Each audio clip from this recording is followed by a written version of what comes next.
Ladies and gentlemen, boys and girls of the internet, how's it going? It's me, your boy, your Hazuki Warrior 921, bringing you, I think, episode, I think I'm like 9 or 10 now, of my video game consoles reviews. Finally introducing a console that a lot of you out there probably have a lot of love for, a lot of attachment for, and a lot of fond memories for, the original PlayStation 1. Originally the highest selling game console of all time, only beaten by the PS2, its successor. I'm not even kidding.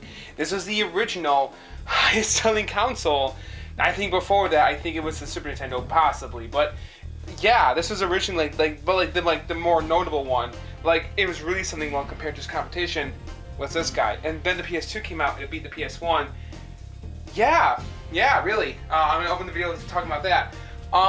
So I have a lot to say about the PS1, and I also don't have too much to say about it. So it's not the first PlayStation system I've ever played on or owned. The very first one I picked up, and I probably told the story before a couple times in these videos, or in a couple of my videos, was I graduated fresh out of high school in 2013. That summer, I immediately bought, as soon as I had the money for it, a backwards compatible, big fat 60 gigabyte PS3 fat, PlayStation 3 fat model. I think it was either a 60 or an 80 gig, but I bought one right away, and I thought I'm set for this for a long time until I get a PS4. And for the longest time, I had no intention of owning a PS1 or a PS2, like ever. I eventually bit the bullet and bought a PS1. I think I bought it in 2014, which was not too long after. But it wasn't this model. It was the PlayStation 1 Slim, which we'll talk about that console later on. And I only owned it for like a week or two, then I got rid of it because I was like, I still have my PS3, I'm good. So it wasn't until like much recent in my life I came to appreciate the PS1 and the PS2 when I started dating my fiancée Janelle in 2017, 2018. I eventually thought to myself, maybe I'll just get them because she has a lot of nostalgia for these consoles. And if I get the chance to, I'll try to get her on the video later because she has a lot to say about the PS1 and the PS2. She has a lot to say. She had these consoles. These are like her first systems she remembers fondly. She told me she played them a lot with her mother, and that's pretty personal to her. So, if possible, I'll try to get her in the video she wants to be later on. But right now, we're going to focus on this. How I feel about the system. She really helped me, grow more attached to these consoles. And I do think the PS1, this guy right here, looks really cool. I like this design a lot. It's a very nostalgic system, and I have a lot of respect, sort of, for this system. Sort of. And we'll get to that later. So let's talk about its history. So I think a lot of you out there may already know this, but originally Nintendo and Sony were going to work together to make the PlayStation, the prototype model, because Sega was trying really hard to compete against the Super Nintendo, and so they made the Sega CD. Yes, the Sega CD was intended to be the Super Nintendo's competitor, and I think a lot of you out there may already know that. Because, I hope so, because it's been talked about in a few videos, I've talked about my own series. The Genesis was not the Super Nintendo's competitor, it was the Sega CD. I know, it's kind of weird, but it's whatever. So they came to Sony, like, we gotta do something about this, can you guys help us out? So we said, yeah, sure. So they made the PlayStation together. Nintendo I believe Nintendo came up with the name PlayStation, 2 words originally. It was their name. Not even Sony made that name. So all the PlayStations, it was Nintendo's name. Like, it was Nintendo's, creation. Like, the name is. And I'm sorry, but, it's kind of lame how, each PlayStation's just called the PlayStation, number. But it's also very simple. I don't hate it entirely. But if you're going to have a line of gaming systems with the same name and number, maybe each machine should have, I know this has been talked. This is a very iffy topic for the PS4 and the PS5. It is. It's a very gray area topic. But each console should have backwards compatibility of some kind, whether it's built in or not. And I think Sony does their best in some ways to try to do that. I believe the PS5 can totally work for PS3 games. I'm not saying internally. I think they could totally do some kind of emulation for that system for PS3 discs. But we'll talk about that when we get to the PS5 episode, if they ever do it. Hopefully they do it. Because the PS5 should have PS1, 2, and 3 backwards compatibility. I love using it as a PS4 machine, but I digress. We'll talk about that way later. I'm jumping the gun here. I'm not even gotten the PS2 yet. I'm talking about the PS4 or 5. Jesus Christ. Okay, so the PS1, the original PS1, released in 1995, 1996 is what originally came to look like. It came with this controller originally, what I dubbed it as the naked PS1 controller. and the original console. This is I think this is one of the very first revisions of the system, the very first original releases, I mean. I don't know if it's like the first original release or not, but here it is. And I talked about this briefly in my Sega Saturn episode, but you know, it came out next to Saturn, and its price totally crushed the Saturn's chance of winning. And the reason why Sony did not go with Nintendo and made their own console is because Nintendo kind of screwed them over with a deal that they were making. I'm gonna talk about this really quick before I talk about these games. Hold on. So, because I'm jumping all over the place already, and we just started the video. So, basically what was going to happen is that all the games Nintendo made for the Sony PlayStation, the CD add-on for the Super Nintendo, or the machine that they're going to make, all the software was going to go to Sony in terms of funding. And the reason, or in terms of profit. And the reason why that's bad for Nintendo was because when a game company makes a machine, they actually lose money on making said machine. They gain that money back mostly from software sales. I don't know if a lot of you out there watching this know that fact or not, but when you know, like how Nintendo, Microsoft, and Sony make a console, they lose money making the actual console. They don't gain much back when people buy the consoles. I think they don't gain really much of any money back because it costs more to make the console than it does to release it with its price point. Yes, they're giving you discounts. These companies give us discounts of how much these consoles make, and you know, gaming manufacturing. You know, it's not just game machines that do that, or like video game consoles that do that. Like a lot of machines out there have that like tidbit where it's like, oh, this PC or this washing machine or something costs this much money to make, but we're selling it this much. It's or refrigerator or whatever it is. Like for example, yeah, that's a very common practice. I think a lot of us out there know that. So yeah, they gave the money back by us buying said game software. So Nintendo knowing that, like, okay, so they made a Zelda or a Mario or a Metroid or a Donkey Kong or whatever for the Nintendo PlayStation, Sony would get that money. So what happened was that Nintendo basically backed out on Sony on the very last minute, and they decided to be like, no, we're actually not going to work with the guys anymore. We're going to work with the competitor, Philips. And that's how the infamous Philips CDI came about and how those CDI Nintendo games got made. And I think they told them this last minute. Sony was pissed off, rightfully so. So what happened shortly after that, I think, is that Tom Kalinske, the North American president of Sega of America at the time, which I talked about him before in my Genesis video, and talked to Sony on a conference call one time. I'm not sure who he talked to on the call exactly, but I think it was during the scuffle with Nintendo and Sony. And they're trying to get their software, or they're trying to work with Sega to make a console, I think. Which was a really awesome idea from Sony and Sega. They were like, yeah, sure, let's work together. And Tom Kalinske was on board from the beginning. He said yes. I'm telling you guys, Tom Kalinske is a freaking genius. He could run any game company and do a great job, in my opinion. He knows exactly what he's doing.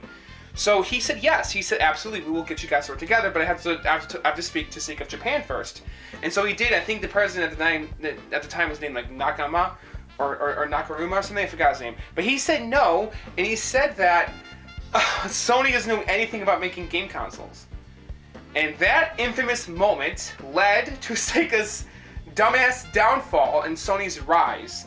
So, in the console gaming industry.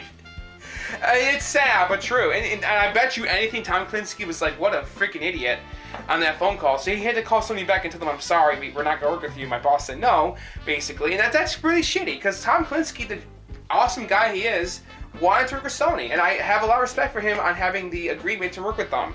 And I think it would have worked really freaking well if he did. He would have figured out a compromise with that whole software sales situation or whatever. I think he wouldn't have thought much of it. I don't know. Or he would have figured out something with that contract deal. But yeah, I really believe that they would have been unstoppable if that happened, but no.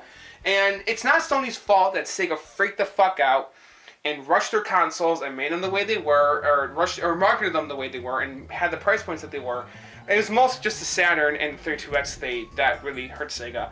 But with their like, with the presentation and the releases and whatnot, they didn't have to do all that. They could just take their time, calm down, do their own thing, while Sony was doing their own thing, and then we would have the PlayStation and the Sega hardware coexisting today, regardless of who's on top. That's all I needed to happen, but no, it didn't. And that's something I can elaborate more later in the video. I don't know if I talked about it too much in my Saturn video. I don't think I did. But in my Dreamcast video, that's definitely something I want to talk more about. So yeah, Now, to be fair, I don't fully blame Nintendo to telling Sony, no, we're not going to work with you anymore, but it was last minute. That's shitty.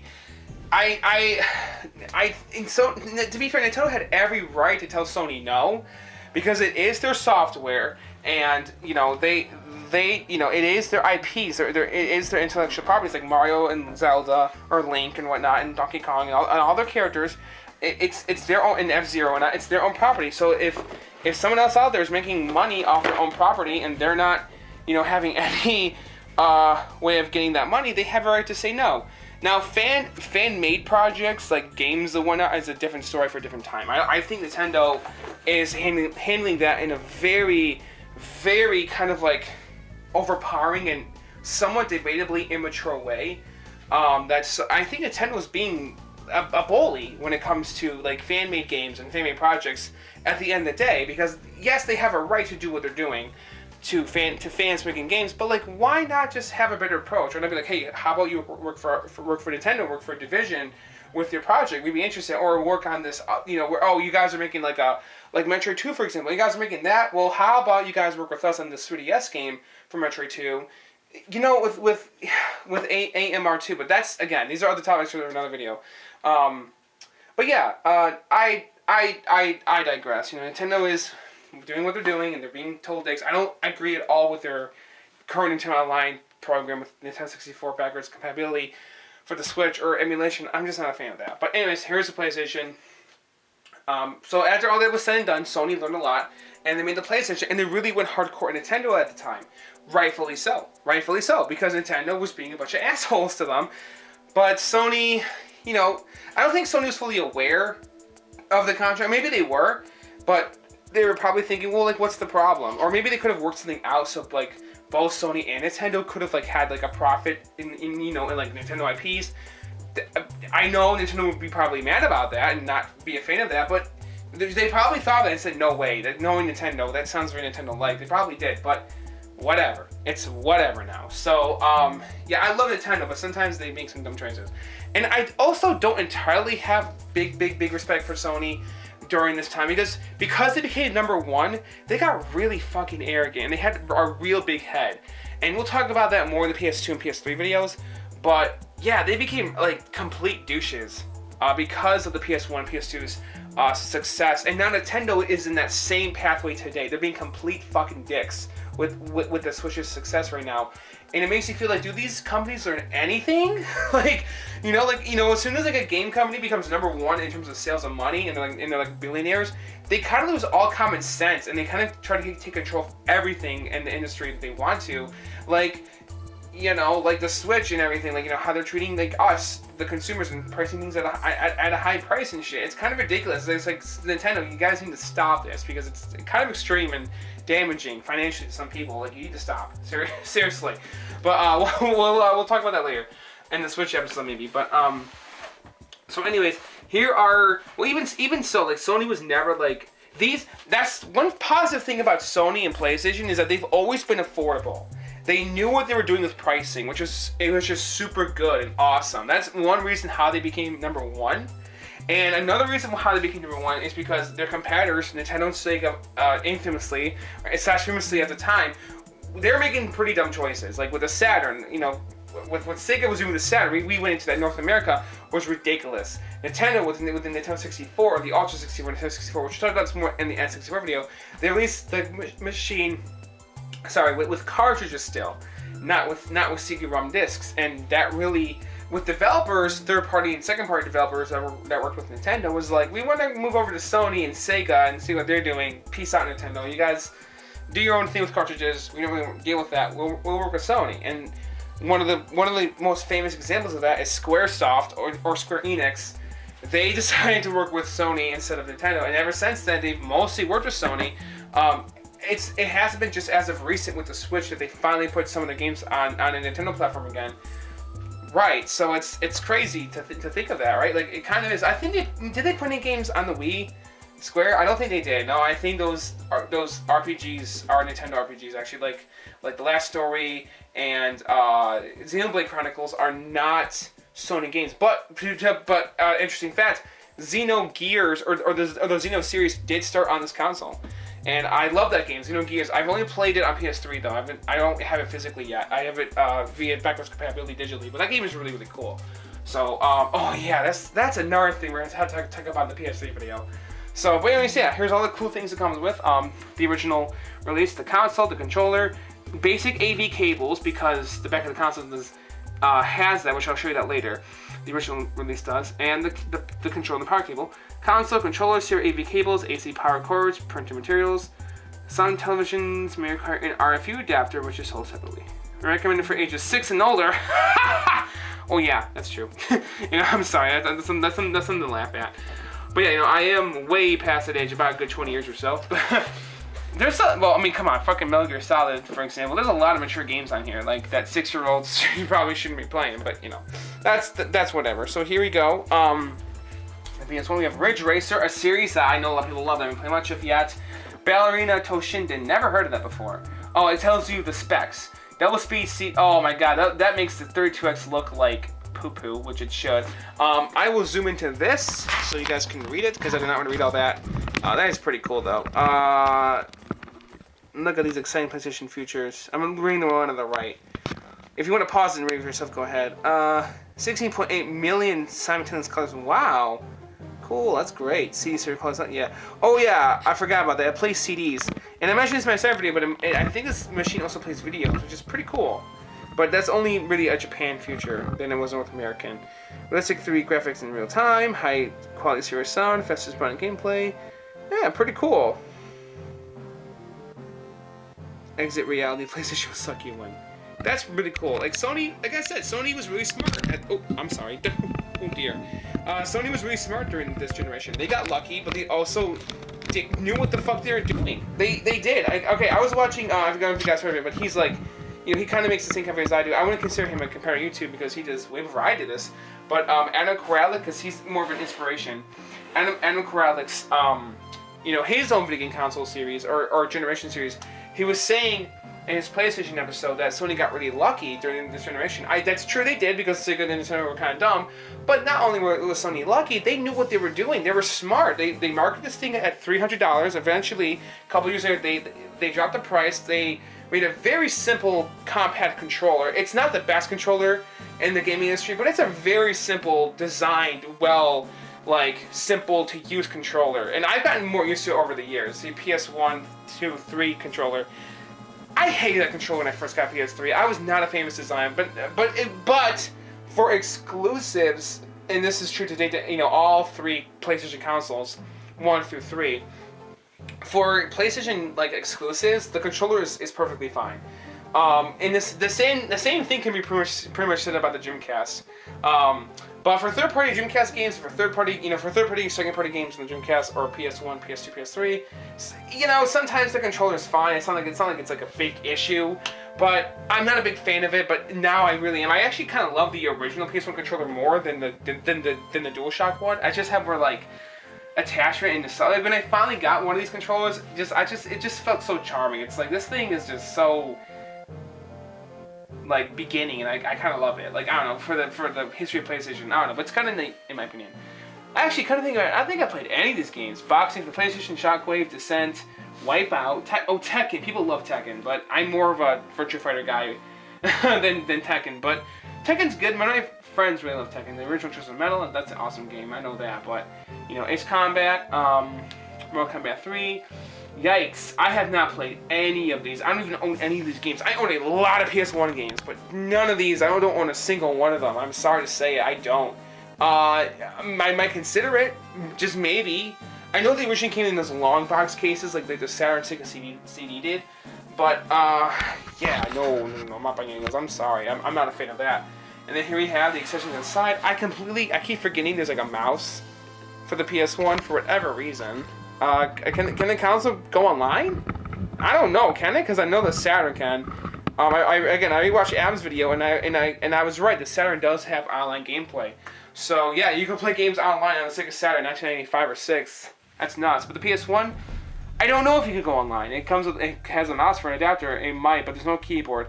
That could have been just for some games. I'll be fair. For the adapter, yep. S video cable. That's cool. analog joystick, link cable. I have this guy, the Multitap, which I'll show that off later. I don't really have any games that I think utilize it though, but it is somewhat useful if you want to put more memory cards in your system. I don't know if the system can read all 4 at once though. I don't know how it does that. So I'll show it off later if you know what I mean. To let you know what I mean. Alright, to explain it. And then I already showed the top of it earlier. There's again, if you want to read. Oh wait, there's a. Oh, never mind. I have to flip it over. There are some. Okay, there are some random technical numbers there if you want to read all that stuff. Interesting. Okay. Cool. And then there's the serial number or the item number, I think. And because it's compact disc. Yep, that's right. CD. They're one of the first consoles ever to use it, besides the TurboGrafx, Sega CD, and Saturn. And yeah, man, like, you know, there we go. Okay, with that being said, we should dive right into finally unboxing the system. Here we go. Yeah. Okay, folks. With that being said, let's get the console unboxed. Here we go. Okay. Flip it around a little bit. Put it up. And it comes with a free demo disc inside. I had to buy separately, along with this box and the console inside of it. I had to buy all this stuff separately, pretty much. And the Ps1 Controller, and oh my god, all right, and the cables and everything. The cables are pretty universal, which is smart. Sega, or not Sega, Sony just basically gave you universal cables. Oh, it's this one for the PS1. All right, so here it is, the original PlayStation 1 console. There she is. Which does not work anymore at all. It cannot read my discs. I'm not kidding. So I have another one that I use. The basic, like AV cables, just basic AV cables. And if you look at the back of the console, the original PS1, there it is. There's the input, and then there's the AV multi out for the PlayStation cables, which went on all the way to the PS3, PS1, 2, and 3 have them. PS4 got rid of them, which is kind of unfortunate. But at the same time, it's not, because HDMI is, you know, the way to go. A parallel port, serial port and parallel port, which I don't think it's really did anything. It was just for Game Shark, which I don't really care about that. So let's get this fucking thing open without any nails. Oh, damn it! I cut my nails recently, so it's like, damn it. Fuck it, who cares? Okay, there's the hat, and then the basic cable that the same exact. Oh wait, I don't have the. Oh shit. I do not have the cable. Oops. Well, no cable, I guess. But it's just, you know, it's a basic 2-prong connector cable. It's that right there. You know, like I said, the Sega Saturn uses the exact same one, so does the Dreamcast. So does the PS2. You've seen it, and so does the Xbox. The Xbox original, Xbox One. You've seen it. I'm sure you've had. I'm sure you had. And the Ps4 Slim uses it. In the original model, I think those two. Did I say that already? The PS5 uses it. A lot of game consoles use it. The only company that doesn't use those is Nintendo. Here is the demo disc. I believe this is the one I'm supposed to come with. I did some research. Oh, sorry, folks. Production value is just falling apart right now. Sorry. Oh, Jesus. Sorry about that. I believe this is the disc that this version of the console came with. I don't know the top of my head. This is what I found. I booted it up. It seems right to me. It has Ridge Racer, Air Combat, and Tekken on there, which all the games were advertised on this box. So it makes complete sense to me. Mortal Kombat 3, yup. Madden 96, ESPN, Destruction Derby. This makes a lot of sense to me. No Crash Bandicoot yet, no Spyro yet. We're gonna get into those games later. Do not worry. Oh my god, there's so many great games on PlayStation that I'm gonna review hopefully someday. And then here's all the accessories I have for it, which I didn't even show these off in my freaking Saturn video. I should have done that. I completely went over my head. There's this cool little booklet it comes with. Look at that.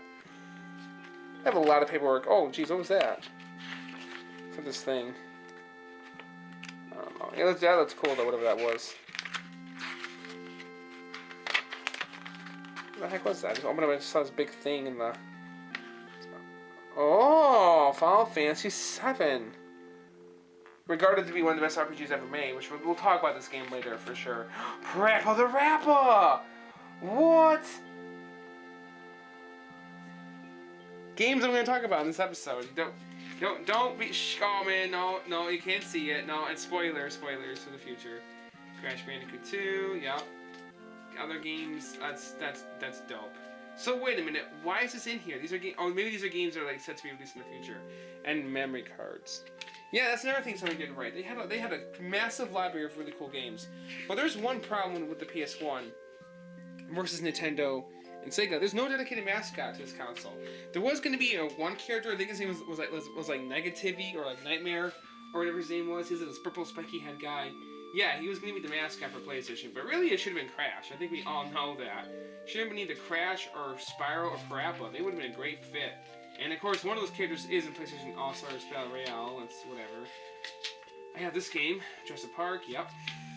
We'll talk about that one later. Are you? You are not ready, guys. You're not ready. You're not ready for PlayStation. So in PlayStation, stand by. It's a poster. Look at that. Woo! It's a poster for the PlayStation. Look at that. Isn't that cool? I've never opened this up before. That's pretty cool. That's pretty dope. Remember when game consoles came with controllers? Or posters?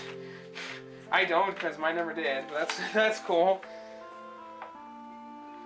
Look at that, guys. There's a little manual for the PS1. Look at that. Look at that. Just like my Genesis video. And I cannot believe I forgot about it for the Saturn. I feel like an idiot for doing that. And of course, last, and certainly not least, we have the original PS1 controller. There she is, guys. This is what I used to play a lot of my games with. I'm not even kidding. I mostly play like games that don't really require the analog sticks. I use this controller. I use this controller for like Parappa the Rappa. I use this controller for like the first Crash Bandicoot game, I think, or even. Yeah, I think I did. I don't really play that one, though. That game's pretty hard. Oh, yeah, for, like, my sprite-based games, like Chrono Trigger, Final Fantasy VII, I use this controller. Yeah, just for games that don't really require it. Like, you know, I don't play too many games with this controller, just ones I can think of. But there is one game that I'm loving, that I actually just got today, if you really love this video, that I'm loving, that requires the analog dual-stick controller. It requires it, yes. And I think it's the first game ever to do that, and we'll talk about that game later on in the video. So there we go, PS1, the original release version of the console. There it is, guys. This is how it all started. You got this controller, you got this console, you got these picks, you got your power cable, which I don't have it. You got the AV cables. There you go. Well, this piece of crap, it doesn't work anymore. So we're gonna get the heck out of here. I'm done with that thing. I'll actually get rid of it after this video's done. And now we have here the better version of the PS1. Looks exactly the same at first glance, but if you open it up, oh, I didn't even show the inside to the other one. The laser placement's built different than this guy right here. Oh yeah, there you go. There it is. There's the big difference right there. See that? It's different. See? I don't know if you're paying attention or not, but it is a different laser design built. The one on the left is the original model. The one on the right is the re-released one, the revamped one, more or less. So there we go. Because this is more towards the power on the back. Yep, it is. I can feel the pins to the input. Yep, right here. Yep. So because of that, it fried it a lot faster. So they redesigned it with a much better design, and it's more cost effective because they got rid of the AV multi-outlet, which kind of sucks. People claim that it actually has better audio, the original model, but it does not. That is a false claim. And that people actually had to flip the console over or stand up on its side for the lasers to get red. But really just get yourself one of these. To my knowledge, these PS1s are still really affordable. In fact, the PS1 is one of the easiest consoles. Just buy the console first, and you don't have to worry about anything else really, because PlayStation AV cables are really cheap, and you know there's a lot of. If you want to invest in PlayStation, go right the fuck ahead. It's one of the most affordable retro consoles of all time. It really is. It really is. Really, I recommend you maybe getting a PS2 or PS3 first, or don't actually. Just get the original. If you just want to focus on original PlayStation, get the OG PlayStation. Seriously, just do it, or do it that way. Like I know. For me, I foolishly bought 1 million PS3 fats in my time. Not fucking kidding. That's not a joke. I really did. Because I love that console. Like, it's not foolish at the same time, because I have a love attachment to it. It's my favorite PlayStation system. I know, right? The most kind of hated PlayStation system ever is my favorite one, the PS3. I know, it sucks, but the one people don't like the most. It's my favorite one. It's the one I bought first. I fell in love with the X and B menu. I fell in love with the games. I fell in love with the PS2, PS1 backwards compatibility. I fell in love with the aesthetic of it. I fell in love with that whole system, the Blu-ray thing, all that stuff. And at the time, Blu-ray was still pretty big when I got one finally. It was my own first Blu-ray player, my own personal first Blu-ray and DVD player. Or not DVD, I had Xbox 360, but my first personal Blu-ray player. I loved it, but you know, we had to take 2 steps back really quick and look at the original PlayStation because it's a great console.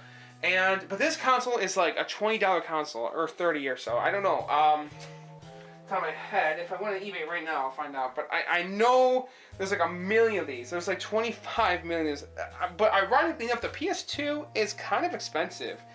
Yeah, it's weird. It's the most highest selling console of all time. Yeah, it's a little expensive. Maybe the PS3 Slim, or the PS2 Slim, I'm sorry. The PlayStation 2 Slim is more affordable, but I don't know. PlayStation 1, let's see, console only. Let's do a quick eBay search.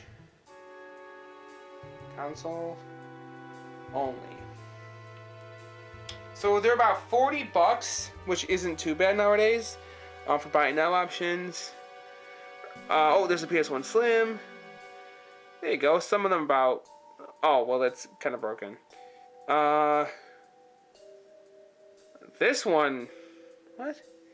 How's that one only $20? That's suspicious. Maybe it's a little busted.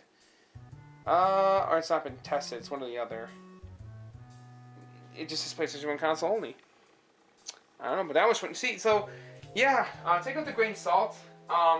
When you buy one of these, please. When you buy anything off eBay, take it with a grain of salt. Do your best from personal experience with that. But yeah, they're about 20. They're between $20, $30, $40, $50 at the most. So, or 60 maybe. But yeah. That's not too bad, right? I hope it's not for most of you that are watching this. If you want to get a PS1, my point is that you're probably going to be in luck. More likely, just buy one at like a local retro game store if you can. Yeah, that's why I say. So PS1, great console, great console.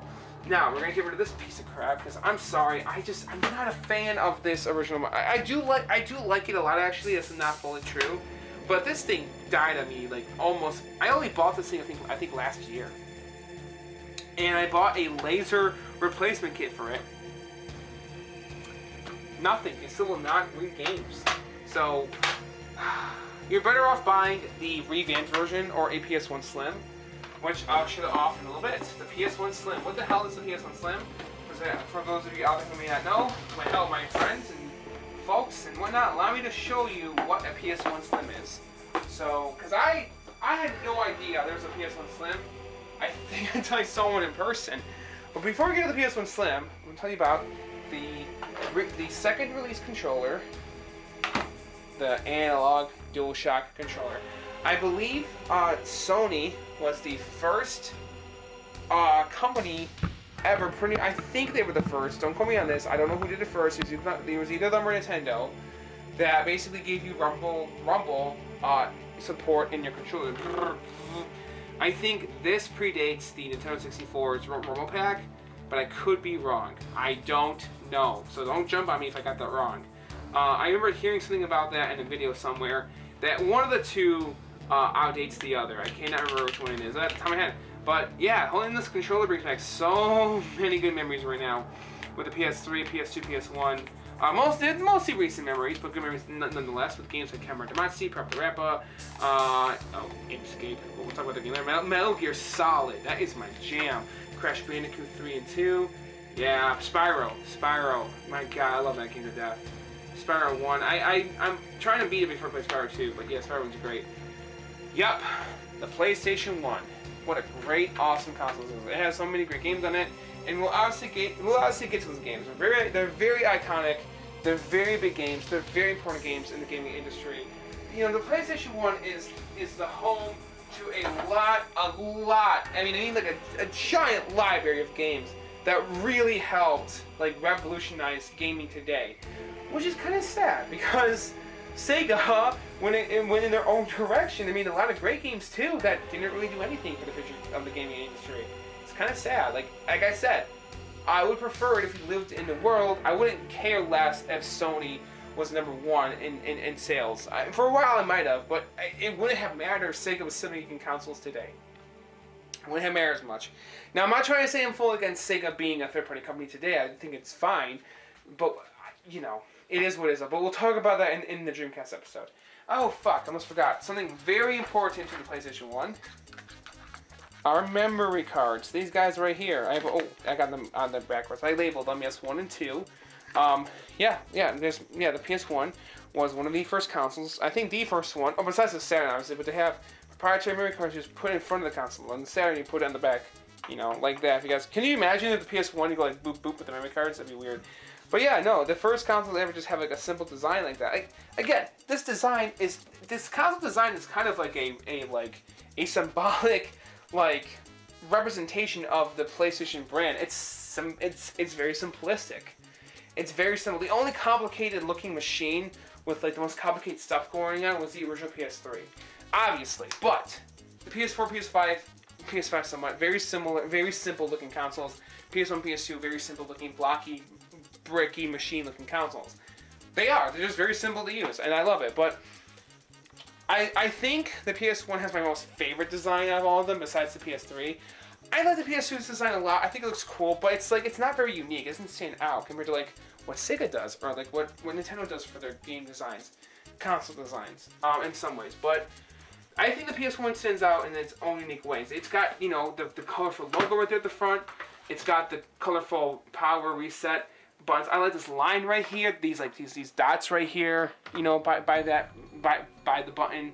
Open it up. Got your disc. I love these vents on the sides. I don't think they do anything. Are they just there for aesthetic? What the hell is that gunk right there? I've never seen that before. Right there, my console. You see that? Right there. I don't know what that is, but yeah, I love the PS1's design. It's kind of cool. It's kind of cool. You know, it's not very like unique at the same time, but it's a little unique at least. It really is. And who designed this? I don't think Nintendo did. They have their own PlayStation design. I'm probably sure I put a picture of that up already. But did Sony do this? Because if Sony themselves made this, they did a pretty solid job for their first go on a unique looking console. It's not the best looking, no, but it looks pretty unique in its own way. I think it does. I really do. And yeah, that's all we gotta say about that. Again, if you're gonna get PS1, you have to buy these immediately. Ideally, there are third-party memory cards out there that you can get 2 of these. Are too expensive for your cash. Which I'll show you what I have, for example. Which I label them with like numbers or not letters instead of numbers. Right here. These guys are probably gonna be more common. But the cool thing about the original PlayStation memory cards is that these bad boys work on the PS3. Yeah, they do. They do. I don't know if these guys work on the PS2 or not. I never tested them before. They might, but I don't know. These guys definitely do. And they definitely work on the PS3. We'll talk about that more in the PS3 video, but that's really important. So now, we'll talk about this guy. The Sony Multitap, really quick. So it works like, you know, like the Super Nintendo one. I don't have the Super Nintendo one, but, you know, I still need to look out for that guy. But you just basically, you plug it in. There it is. It looks like a boomerang. You plug it in.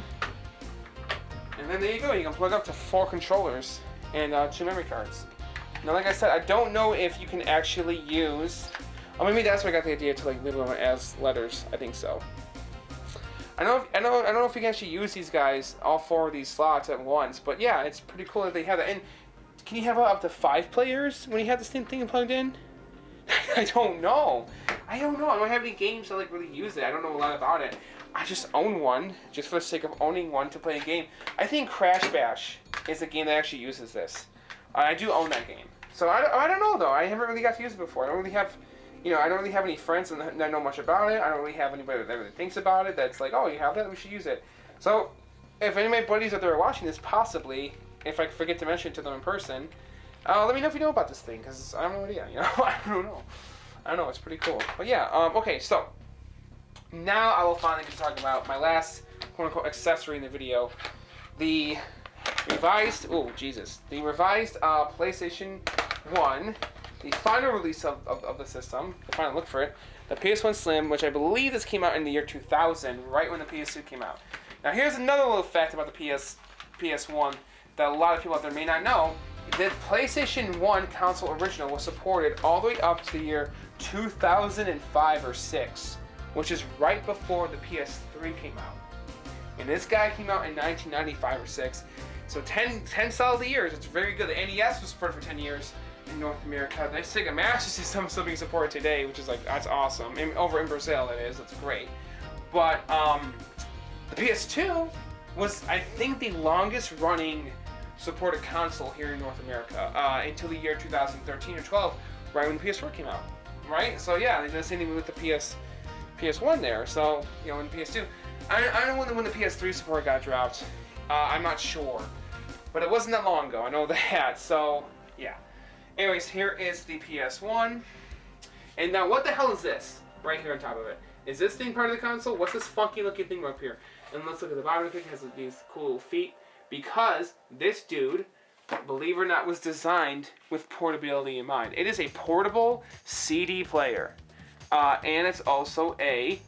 Well, it's sort of a portable. You have to plug it in to listen to discs, but you know, you have your headphones, and you have this guy right here, a little power jack, and here's the power cable, which is somewhat of a portable cable. You can just unplug it and take it with you wherever you go. Look at that.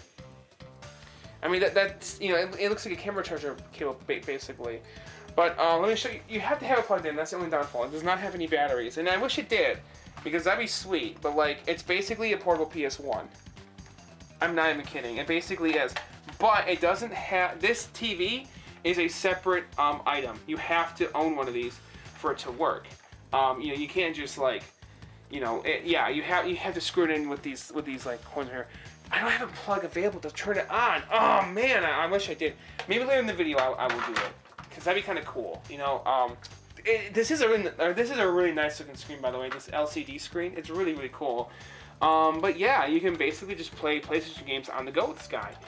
Basically, which is pretty... Oh, Croc is in here? Did not expect that. This is basically just like a portable PS1. Yeah, no joke. The Ps1 Slim. And its controller looks kind of unique and cool. I actually have two of these bad boys. I like it. It's all white. It has a PS1 logo right there. Such as saying PlayStation. I like that a lot. It's pretty cute. And then it has this cute little, like, you know, controller input piece compared to the PS1. It's more blockier one. I don't know, it just looks more, it looks more like bubbly, you know, it looks more like inviting. I think that was the idea. My wife, she really likes this thing. She doesn't play it too much, but she does like it. She loves its design. I remember I bought her this for our, I think, first year anniversary, and she's like, I got a baby PlayStation, I love it. I said, yeah, you know, and she did.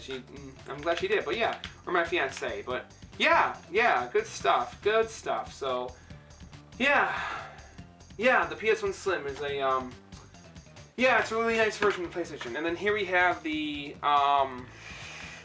volume buttons right here. Yeah, good stuff. So I really want to show this off later in the video. I really hopefully can get her on the video so she can talk about all these fun experiences.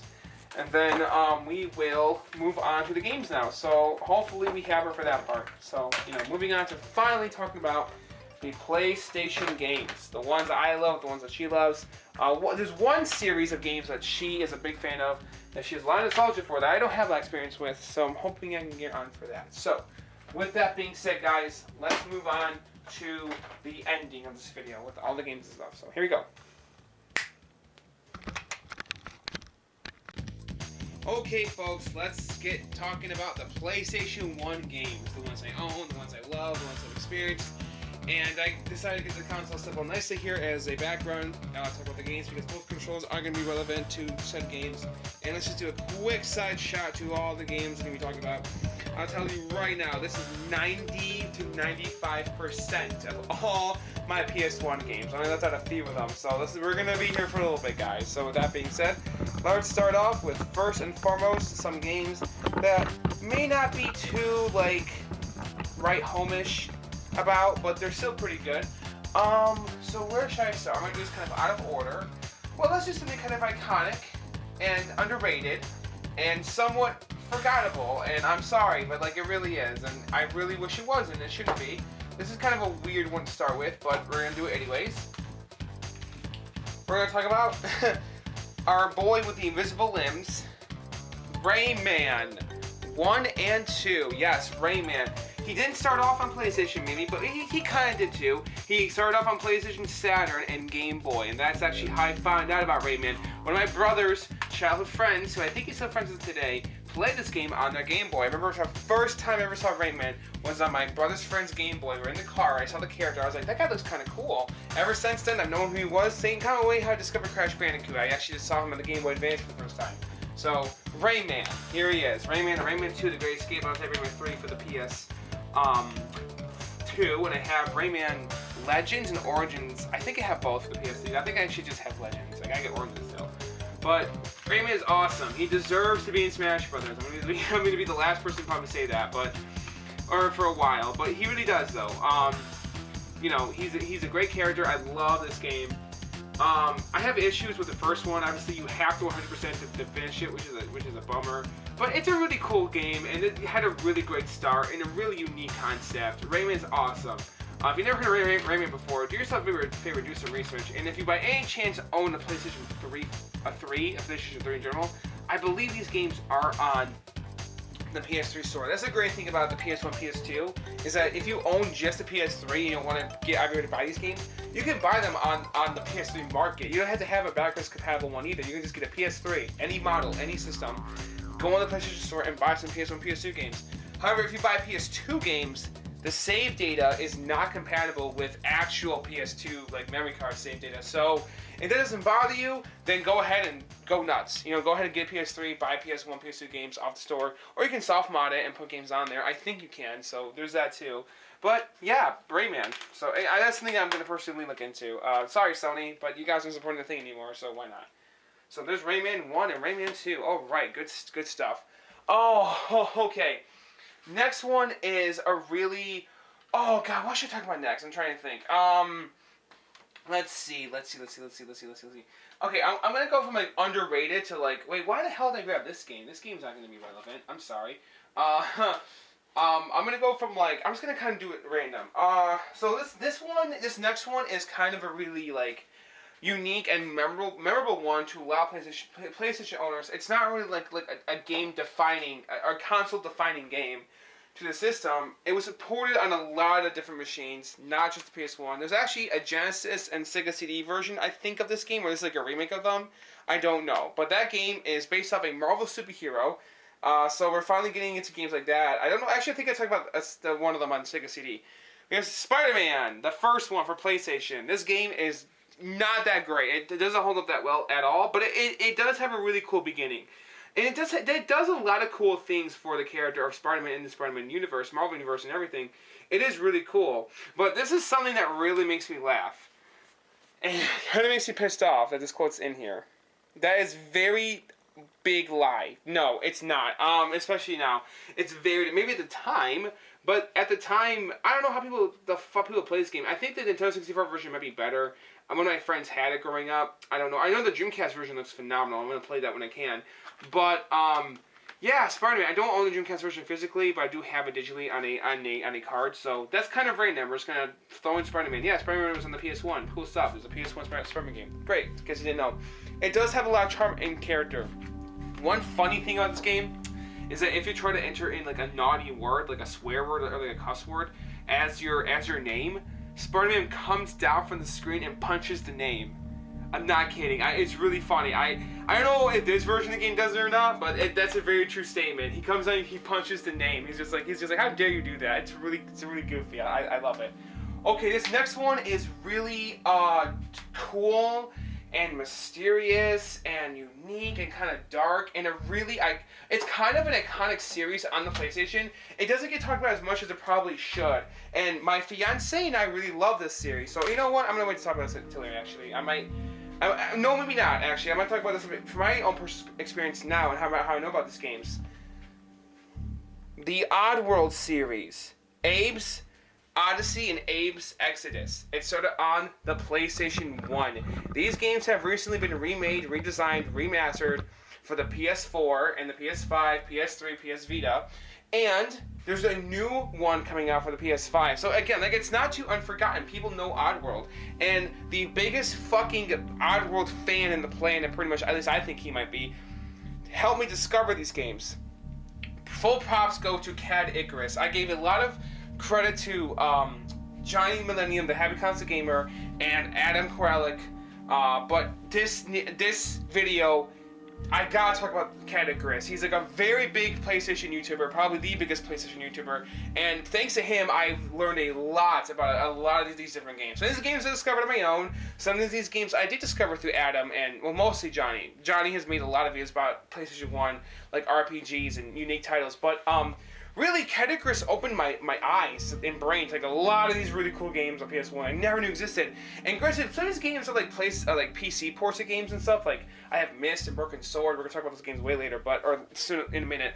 But yeah, and Croc and whatnot. But like still though, even so, there's just something like right about the PlayStation version for these games. To me, it's like it doesn't really affect like I don't know. It feels like it's kind of the same as playing it on a computer, but just with a controller.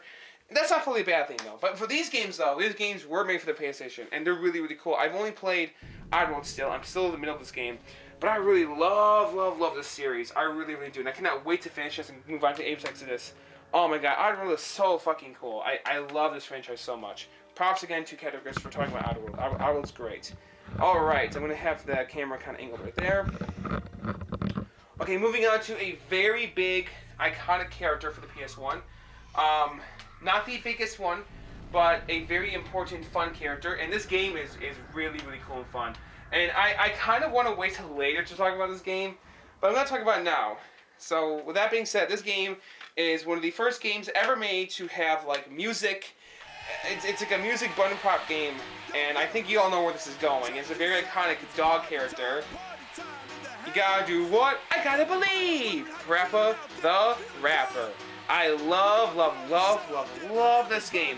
So much charm, so much fun, so much uniqueness. I love the story. It feels like you're watching like a Nickelodeon Saturday morning cartoon with the game story. I love it. I love the music. I love the actual like in-game music and the cutscene music. I love the characters. I love this drawing in the back of them. You playing PS1. That's fun. A bold new move and creativity. The original music video game. Yeah, pretty much. Except for maybe Viv Ribbon, if you ever heard of that game. Viv Ribbon. Again, props to Catagris talking about Viv Ribbon. Viv Ribbon was a game I think only released in Japan and Europe. It wasn't released here in North America, except for the PS3 PlayStation Store. It's on there, so that's how I'm able to play it. However, I'm not able to play a physical copy unless if I get a like boot disc for a PS1, which I think I recently purchased one, but it's not here yet. So good stuff there on that. So I do want to play imports for sure on this guy eventually. And hopefully it works on my PS2, that'd be great. I mean, I don't think it'll work on the PS3 though, but yeah. Anyways, I'm getting off topic, I'm sorry. Parappa the Rappa. One really bizarre thing though, the game's disc looks like this. It's just the Kung Fu Master guy in the front, or Karate Master. No like logo or anything. I think that's kind of lame. It's like, what? That's the game's box disc art? Did it come in different like looking, did like different versions come with like different discs? We have Sonny, we have the Tarantula guy in the final stage, and then we have his Karate Master, or Kung Fu Master, or whatever, or Taekwondo, I'm not sure, but yeah, Martial Arts Master. Yeah, I know, Parappa the Rapper is iconic. It's a really great game for the system. When I first experienced this game, I actually bought the PS4 remake, and then shortly after that, I played through and loved it. And then shortly after that, I purchased the PS2, Parappa the Rapper 2 for the PS2, and I fell in love with that game. We're going to talk about that in the future episode. I'm excited to talk about Parappa the Rapper 2. I love it. That game makes me smile. Because of its story and its characters, it's so goofy, I love it. Side note about this game, I'm having trouble saving the progress for some reason, this version. After the third stage with the flea market character, the fraud guy, the game doesn't save it reboots to the main menu. Does anyone else have the issue? I don't know. Maybe it's my save file, maybe it's corrupted. I have to redo all that, so... It boots me back to have to replay the game from the first level anyway, so I might as well just... Yeah, so it sucks, I know, but it's whatever. Okay, another... Oh god, so many good fucking games. It's like you can pick any of them, it doesn't even matter which one you pick. Well, I'm like, I should really save this one for last. But what the fuck? Why not? Let's talk about the big guy himself. Why not? Let's just talk about him, because why not? He deserves to be talked about. Like, right out of the gate, you got this motherfucker badass orange guy right here, Crash Bandicoot. The original, backwards. Crash Bandicoot Trilogy, 1, 2, and 3 right here. These games right here absolutely helped the PS1's popularity. Abso-fucking-lutely. And vice versa. The PS1 helped the character's popularity. Where would the PS1 be without Crash? Where would Crash be without the PS1? Like, honest to freaking God. these games are the big mascot games for the PS1. It's like if you played the Sonic games on the Genesis, if you came from Mario on the NES to Sonic on the Genesis, your next step should be Crash on the PS1. No offense to the Saturn at all, or to the Super Nintendo or anything like that. I'm just saying, like, Crash, it's like, yeah, the next evolution. In fact, the PS1 is unintentionally the next success, the next, like, step up to the Genesis. If you grew up, like, a lot of people probably went right to the PlayStation after the Genesis, and probably just stuck to PlayStation. It was unintentional, but, like, it's really sad that Sega's not making consoles anymore. None of it's their fault, but Sega's main goal back then was to show Nintendo that they shouldn't be bullies and they shouldn't do what they want. Well, thankfully, Sony took that same motive and actually showed them it, and it continues to work today. So, like, at the same time, it's like, it sucks Sega's gone, but at least someone out there is kind of doing the job for them. Now, granted, it's not fully Sony's mindset to do that today, maybe, but, like, it's still important to think about. It's like, well, yeah, Sega kind of failed, and back then they were treating Sony as this big bad competitor, but really they should have been like, Sony exists, they're doing their own thing, it's fine, so should we. Like, PlayStation is here, it's whatever, they can do their own thing, if they're number one, it's fine. We're still Sega, we can still make games. But with that being, anyways, that's a side note. Trying to stay focused here. Yeah, Crash is great. I love Crash with Neo Cortex, with his sister and Tiana in the first game. What's it? Oh, Coco. That's right, Coco. And God, I forgot the character's names. But Crash is awesome. I love Crash. I love all the Crash games. Crash 1, 2, 3, Crash Team Racing, Crash Bash, Crash Bandicoot 4, Cortex Strikes Back. I know, or it's about. I haven't played It's About Time yet, but I like Cortex Strikes Back. I do like Twinsanity, and my first Crash game ever was on the Game Boy Advance. It was The Huge Adventure. Yeah, that's how you got introduced to the character. So I loved him ever since. I think Crash is just a goofy guy. You know, who doesn't love Crash Bandicoot? Look at him. Look at him. Look at him. Look at all badass on the motorcycles with his sister right there. And look at him. Look at them. This game's phenomenal, by the way. I have not finished these two yet. I'm probably never gonna beat Crash 1. Fuck that. No, but I did beat Crash 3 early this year. Magnificent piece of art right here for a platformer. I love this game. And Crash 2 is great, but I'm getting through it. You know, this is Naughty Dog's introduction to the to PlayStation. So, yeah, like pretty much. If it wasn't for Crash Bandicoot, where would Naughty Dog be today, right? We have Uncharted. We have what's it called? Jack and Daxter. We have The Last of Us. Probably not. And my very first Naughty Dog game ever was The Last of Us. So pretty well. Yeah, it was. I think I played Last of Us right shortly after I bought a PS3. Then I bought the Crash trilogy digitally on the PS3 shortly after that, and I don't regret it. I do not regret it. Okay, so of course, besides those three games, we have these extra titles right here. The last Naughty Dog game, Crash Team Racing, and Crash Bash. Now, I haven't had much experience with these games because these are mostly, multiplayer experience games. I don't really think about playing these games with friends a lot, but they are fun, they are good, and yeah, Crash Bash is not made by Naughty Dog. No, a different team did it. I think it was Eurocom, was that it, or was it like Activision or something? I have no idea. Universal, Sony, yeah. But these games are unique. They're not as good. They're not. Well, this is like Naughty Dog's like swan song for Crash, and I think it was a great way to go out. But no, I think they did a great job with Crash Bandicoot overall. I think Crash Bandicoot had a great start on the PS1, some great games, good stuff. Okay, all right. Let's move on to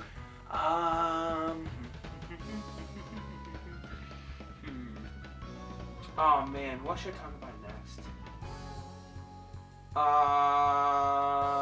This one's pretty cool. Another game I know Chris loves, which I'm still trying to get into. I played this game last Halloween, this past Halloween. Medieval. Medieval is a really cool, unique game. You play as this character, Sir Daniel, and you basically have to use his body parts to like attack enemies and like you get weapons and stuff. It's really cool. It's a unique, fun not horror, but it's a really fun kiddie game for like, it's a scary kids game. It's not scary. It's like it's Halloween and medieval-esque. It is really, really neat to play, and they remade it for PS4. So if you have a PS4 and you have it's rated T for teen. Oh well, it really isn't like T for teen. No, it really is like child friendly. It might be a little T for teen-ish because of animated blood, animated violence, but like it really has that like cartoony like feel to it, not like too adult or anything. So if you have a child, you own a PS4, PS5, pick this game up at least, the remake of it, if you're interested in showing it to them. It is not a bad game. I don't know much about it still, and I don't have much experience with it yet, but it is really unique and fun for what it is. That's the thing about the PS1 and the PS2 and everything. It has like all these unique games, but the console itself is not that unique. And nothing against the console. I'm just saying, like, it's not that unique. This next piece of fact is definitely unique. Another iconic gaming franchise started on the PS1 that's still making games today from Rockstar. None other than the original Grand Theft freaking Auto right here. Yes, the original Grand Theft Auto. I'm not the biggest Grand Theft Auto fan. Not by a long shot, but it started here. This is the London version. Mission Pack number 1, London 1960. What the hell is all this? What? Oh, no, it's not. Okay, it's just, okay. But Grand Theft Auto 1 and 2 are both on the PS1 and the Dreamcast, I believe. This is something else that's super shitty, speaking of which this is something we should really talk about in the PS2 video. Fucking Sega dropped the ball on this. Grand Theft Auto 3 was originally going to be a Sega Dreamcast exclusive, but Sega said no. There's a whole magazine article about this and everything. It's a real story. Rockstar wanted Grand Theft Auto 3 exclusive on the Dreamcast, and Sega told them no. Yeah, that really fucking sucks. But these games are really goofy and unique. They're not too. They're pretty archaic and old, but they're good. They're not like bad. It's just they don't hold up as well as like GTA 3 and onward, in my opinion. And I think a lot of people out there would agree with that. Again, I'm not the biggest Grand Theft Auto fan. I barely touch the games, but I know. I'm like, yeah, it's still pretty noticeable. You know that like GTA just on the PS1, it's just like all right. It's not terrible. It's just like all right, you know. And again, these games, like these 2D-ish games, are games you might want to play with this controller right here, and then 3D ones more so this one. We're gonna talk about this controller in a minute for a very important game. In one moment, it's coming up soon. And for those of you who know, just sit tight. It's coming, okay? Just sit tight. It is coming. Okay. So next up, we should talk about this one right here. Now, this is a game I haven't personally experienced on the Dreamcast, on the PS1 yet, but I have experienced it on PC because my mother used to play this game just to watch her play it, and on the Saturn. This is a very iconic video game in general. I don't know if it's too memorable today, but it was huge back when it first came out. At least we thought it was. Myst, the surrealistic adventure that will become your world. It's really unique and pretty. It's like this character gets sucked into a book, into this other world, and you just all these puzzles and stuff. It's really cool. I like it. Both this and Riven, I think, are on the PS1. The sequel to Myst. I'll get them soon. I had them in the Saturn. I know. It's like you showed this off in the Saturn video. I did. So now I have a PS1. Would be good for me. But yeah, you know, just kind of unique that that's there. Okay, now these games, I really want to talk about these games right here.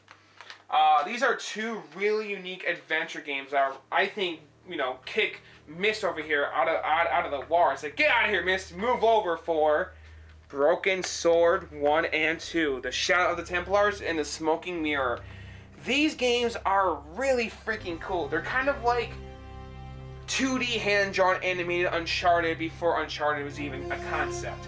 Sort of. Now, but like not really, because like they're their own adventure, but like it's the exact same kind of idea as like Indiana Jones or Uncharted. You play as like this explorer or like he's not really an explorer and adventurer. I think he's more like a scholar character, but he goes on this big adventure discovering these like artifacts and items, and he falls in love with this one character in the first game. They get a relationship and everything, and it's a really beautiful series. I'm a big sucker and fan for 2D hand-drawn animation.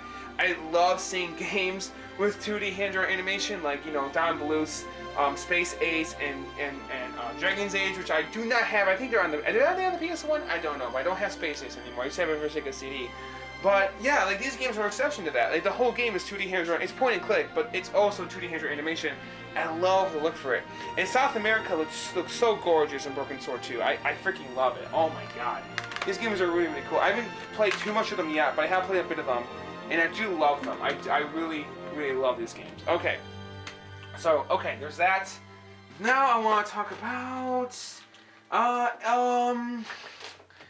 Okay, I guess we'll finally talk about this revolutionary game for the PS1. This is a game that I recently purchased that I fell in love with, and I really love the music. I love the concept. I love the atmosphere. It's very Japanese, like Pokemon and like Mega Man-ish.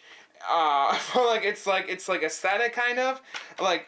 It's like kind of like this, like those stories like blend together, but like it's not, because it's kind of like the same. It might remind you of those two things, is what I'm trying to say, because of its story. But it has a really funny, unique concept, and we'll talk about it once we reveal what it is. Ape Escape, the very first video game I think, ever made that requires the analog DualShock controller. That's right. These other PS1 games right here, they're either an option to use this thing or the analog controller, or not. Like you can use either one. But this game said no to the original PS1 controller, and it was like, you have got to use this guy. You do. You really do. You cannot play the game without it. It's like, it's physically impossible. So yeah, pretty much. So Ape Escape. This game is really cool. I wish this series was still on PlayStation today. I wish like the first 3 games, but there's a lot of PS1 and PS2 games that should just get re-released on PS4, like ported on like a Blu-ray disc. Why the fuck not? Where's Ape Escape on like one Blu-ray disc? Where's you know, not Crash Bandicoot. Where's what's other series? Sly Cooper. Sly Cooper got released on PS3, but still, Sly Cooper on a PS4 disc. Where's oh god, the Oddworld. Well, Oddworld got remade. Never mind. Okay, where's Rayman. Okay, fine. Yeah, Rayman. Where's Rayman on a Blu-ray disc? Right, the first 3 games, or including Legends and Origins, or like well, maybe Tomb Raider. But like, really, Ape Escape is like the one series I think that still hasn't really been touched. That was on PS1, PS2. That's pretty big. In fact, it did do a crossover with Metal Gear Solid, which I'm going to talk about that one in a little bit. It's a big game, but yeah, Ape Escape is great. You know, Sony made it. Or, no, they didn't. Oh yeah, I forgot to talk about that. Sony did not make any of their games. These are all second-party games. By second-party, if in case you don't know what the term means, third-party developers are developers who make games for consoles for every single like system. Second-party developers are people that like the company, like Sony, Sega, Nintendo, or Microsoft, hires to make games for their system. Sony, Microsoft, you mostly use second-party companies. They don't really have an in-house company. Microsoft has Microsoft Game Studios, so that kind of counts actually. And Sony, I don't know if they have really much of anything. This game right here just says Sony and PlayStation on it. I don't know who in the heck made this game right now. I know it wasn't really Sony that did it, but this is a big Sony game though. Like the atmosphere, the music, the gameplay, the fun factor. This game is fun and cool. Like, if you have the money and the console, pick this game up immediately. It's a real shame though, it's not on the PS1, it's on the PlayStation 3 network store. It should be. It's bullshit. It's not. Ape Escape 2 is, thankfully, but this game isn't, and it's really bizarre to me that's not. But pick it up. It's a good game. It's a really good game. I love Ape Escape. Oh my god, I'm loving it so far. It's really fun. It's really fun. Next up is a game I thought I had the mail to, but I don't. Okay, I'll talk about kind of 2 games right now, but if I can just grab it. So in my other video, I talked about Jurassic Park and Toy Story on the Genesis. Well, I'm going to talk about it again on the PS1. This is what I mean by the PS1 is kind of like the Genesis is like, you know, sort of like cousin sequel. Like it's friend that's like, it's like successor kind of. It's like, you know, your friend that's like a close brother, but like, you know, but like they're like, you know, your successor instead of like your actual brother. Maybe, but like not really, because like they're also competitors. So, but anyway, maybe it's like your rival that became like your successor. Sure, why not? Anyways, Toy Story 2 and the Lost World Jurassic Park. I think both these games are on the Dreamcast, but they're more most Dreamcast games are iconic on the PS1. Let's be real here. I'm not knocking that console. I love the Dreamcast. I'm not. I'm just saying it's pretty obvious that yes, those games are more thought of on the PlayStation. That's fine. Whatever. Doesn't mean that the Dreamcast version is not better, because most of the time Dreamcast versions are better. But like 99% of the time they are. But you know, it's more standard. Like, and that's the mindset this console kind of gives you. It's a very standard gaming machine. It's very standard. Nothing really stylistic or unique or like cool about it like others. PS1, PS2 are both kind of like that, right? But we'll talk about that more in the PS2 video. Here's Toy Story 2. You play the whole game as Buzz Lightyear. I love this game. This game is a lot of fun. It's really cool. Buzz Lightyear to the rescue. Yep. This is a really good game. Look at that freaking title card on this. Look at that sign name. It just says Disney Pixar, Toy Story 2, Buzz Lightyear to the rescue. That's a long freaking name. Can you read that okay? Guys, can you? I don't know. I can't tell on my camera, but that's what, oh yeah, there we go. That's what it says. That's a crazy name, man. But that's the official title. And Lost World Jurassic Park. This is a really cool game because you actually get to play as like dinosaurs in this one. Like, you get to play as a Compy, the Raptor, the T-Rex. But there's one big issue about this game. No save system. fucking bullshit. It has only a password system. Unbelievable. That's pretty lame, I know. It really is, but yeah, this is the only game I own on the PS1 that does not let you save your progress. I don't know why. All these other games let you do. Crash isn't a Crash. It's really hard to save your progress in Crash 1 here, which is a big reason why I don't want to play anymore. The remake's not even. That's a very arcadic hard game. I'm not a big fan of Crash Bandicoot 1. I do love its aesthetic, but its gameplay is like, I don't know. Okay, this next character is a very cutesy child, design character. He's not too big anymore. He was pretty underrated for the time. And I know of this character thankfully to Categoris, and my fiance Janelle has played this game. Croc, The Legend of Gabos. I believe this game's also on the Sega Saturn. This game is very somewhat iconic to the PS1. There's people out there who have a lot. It's kind of like I don't want. Oh god, I guess on the GameCube, it's kind of like the equivalent to. I want to say maybe Pikmin, maybe, or like on the Saturn, like A Clockwork Knight. If you're in the known about Saturn, if you know a lot about the Saturn, it's kind of like the equivalent to like A Clockwork Knight.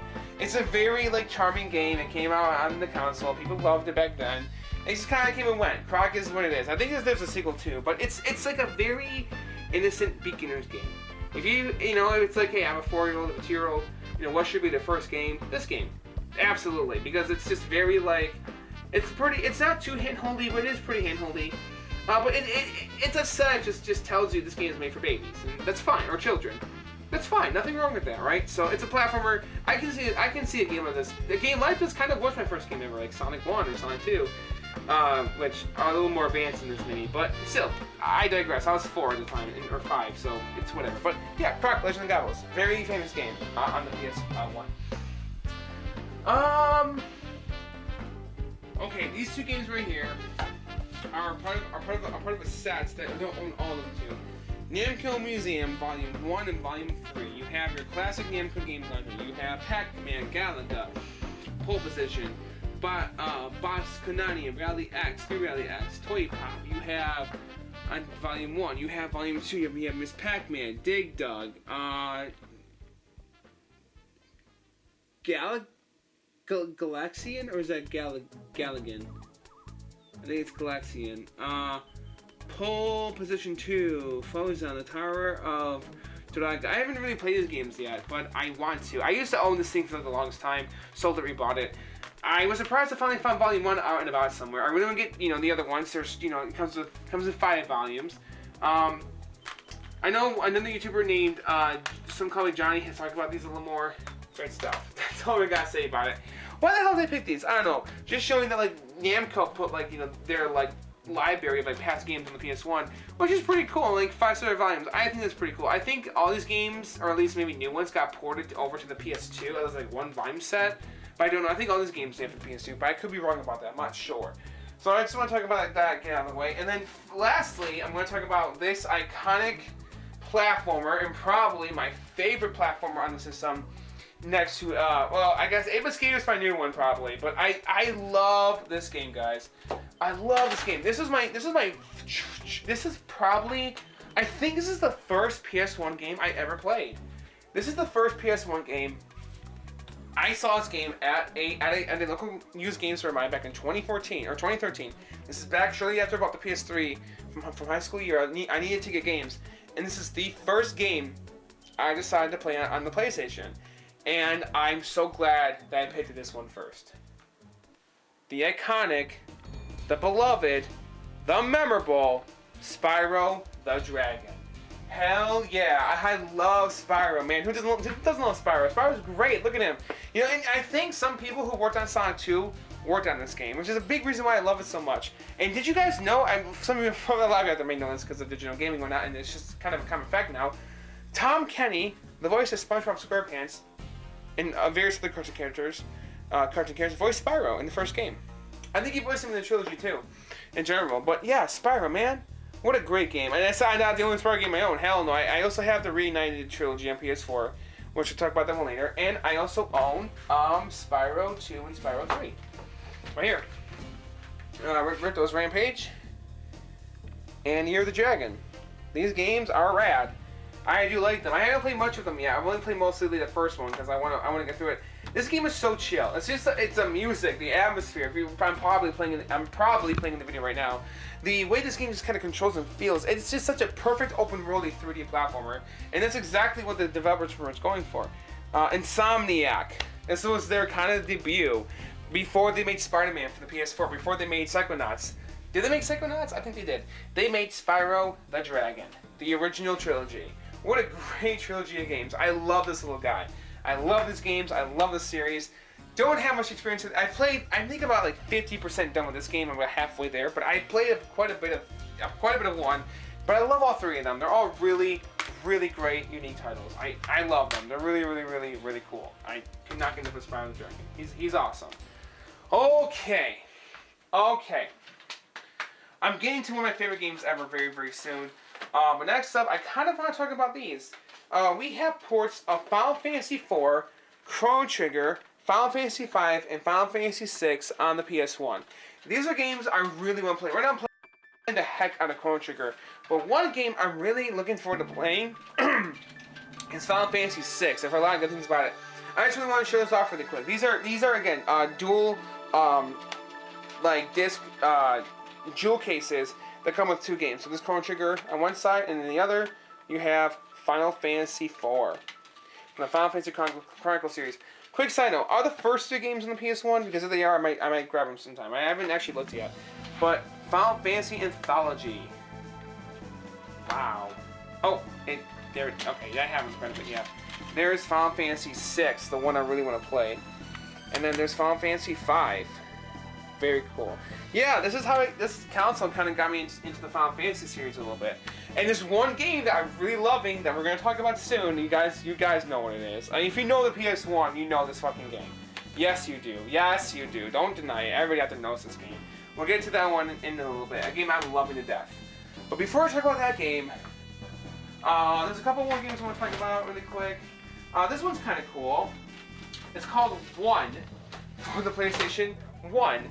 I heard about this game in some Common Johnny's PlayStation console review video, and it looks really unique and cool. It's just like a badass hardcore kind of like explosion game. You play as this like macho guy going through and doing shit. It kind of gives me like vibes from like Die Hard. You know, it's kind of cool. Few games offer as much breathtaking action as ASC Games 1.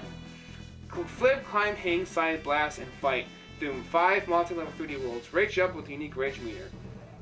Yeah, I gotta play more of this fucking game. Because I touched it briefly, but I really want... I think this is the other first PS1 game I played besides Spyro. I don't know why. I just got that feeling. It probably is. And I can't really think about another... I don't know when I got the Crash games physically. I think I got these for the first time in 2017 when I first met Janelle, my fiancée. A lot of these games I did. Final Fantasy VII, though, I spoiled it. That game I got physically a long time ago, too, because I really wanted to play it. And before we talk about that game, we gotta talk about one more iconic game before we get to the big ones. Silent Hill, man. What a cool game. Now, there's one series that's notably missing that I do not own for the PS1. That series is the series that people saying Silent Hill was knocking off. You know what it is. Yes, you do. Yes, you do. Resident Evil. I do not own any Resident Evil games for the PS1, for the PS2, for the PS3, for the GameCube, for the Wii. I don't own any. I have them on PS4. I have the whole series on PS4. Yes, I have the remakes. The originals are fine. I just don't really want to. They're just not too interesting to me. I'm like, no, they look too archaic for me to play. I'm sorry. I keep using that word, but I mean it. They do. So, Silent Hill, though, fuck, this game is awesome. If this game got remade, I would be playing that. But the original, it's truly creepy. Like, for the fact that those camera angles are placed the way they are, it really gives you anxiety. You'd be like, what the hell's gonna happen next? This game freaks me out, which is a good thing. I really love this game. It's a very terrifying, iconic game for the PS1, designed by Konami, and it's a damn shame that Kojima didn't get to make his remake. Oh my god, that fucking story. We're going to talk about that in the PS4 episode, I promise. But yeah, in my Sega Saturn and Sega CD episodes, I talked about Hideo Kojima quite a bit. He's going to be mentioned a lot every now and then in his PlayStation videos. He will be mentioned, for sure. That will not be forgotten. But yeah, I'm a big fan of his work. I don't know if he worked in this game. I have no idea. I don't think he did. But I know he has a lot of respect for this game. Otherwise, he wouldn't have, bothered to, remake it. Harry Mason and his daughter Cheryl are driving to their favorite vacation spot. Late that night, a figure suddenly appears from out of darkness. Harry turns the wheel in panic, and the car careens off the road, knocking Harry unconscious. Awakening sometime later, he realizes that Cheryl's missing. Stumbling out of the wreckage, he heads towards the small town of Silent Hill. Every town has its secrets. Some are just darker than others. What a cool fucking game. And I don't know if you guys know about this, but there's multiple endings to this game. Some of them are goofier than others. Some of them are more serious than others. I love that concept of this game. I love it. I love it. I love it.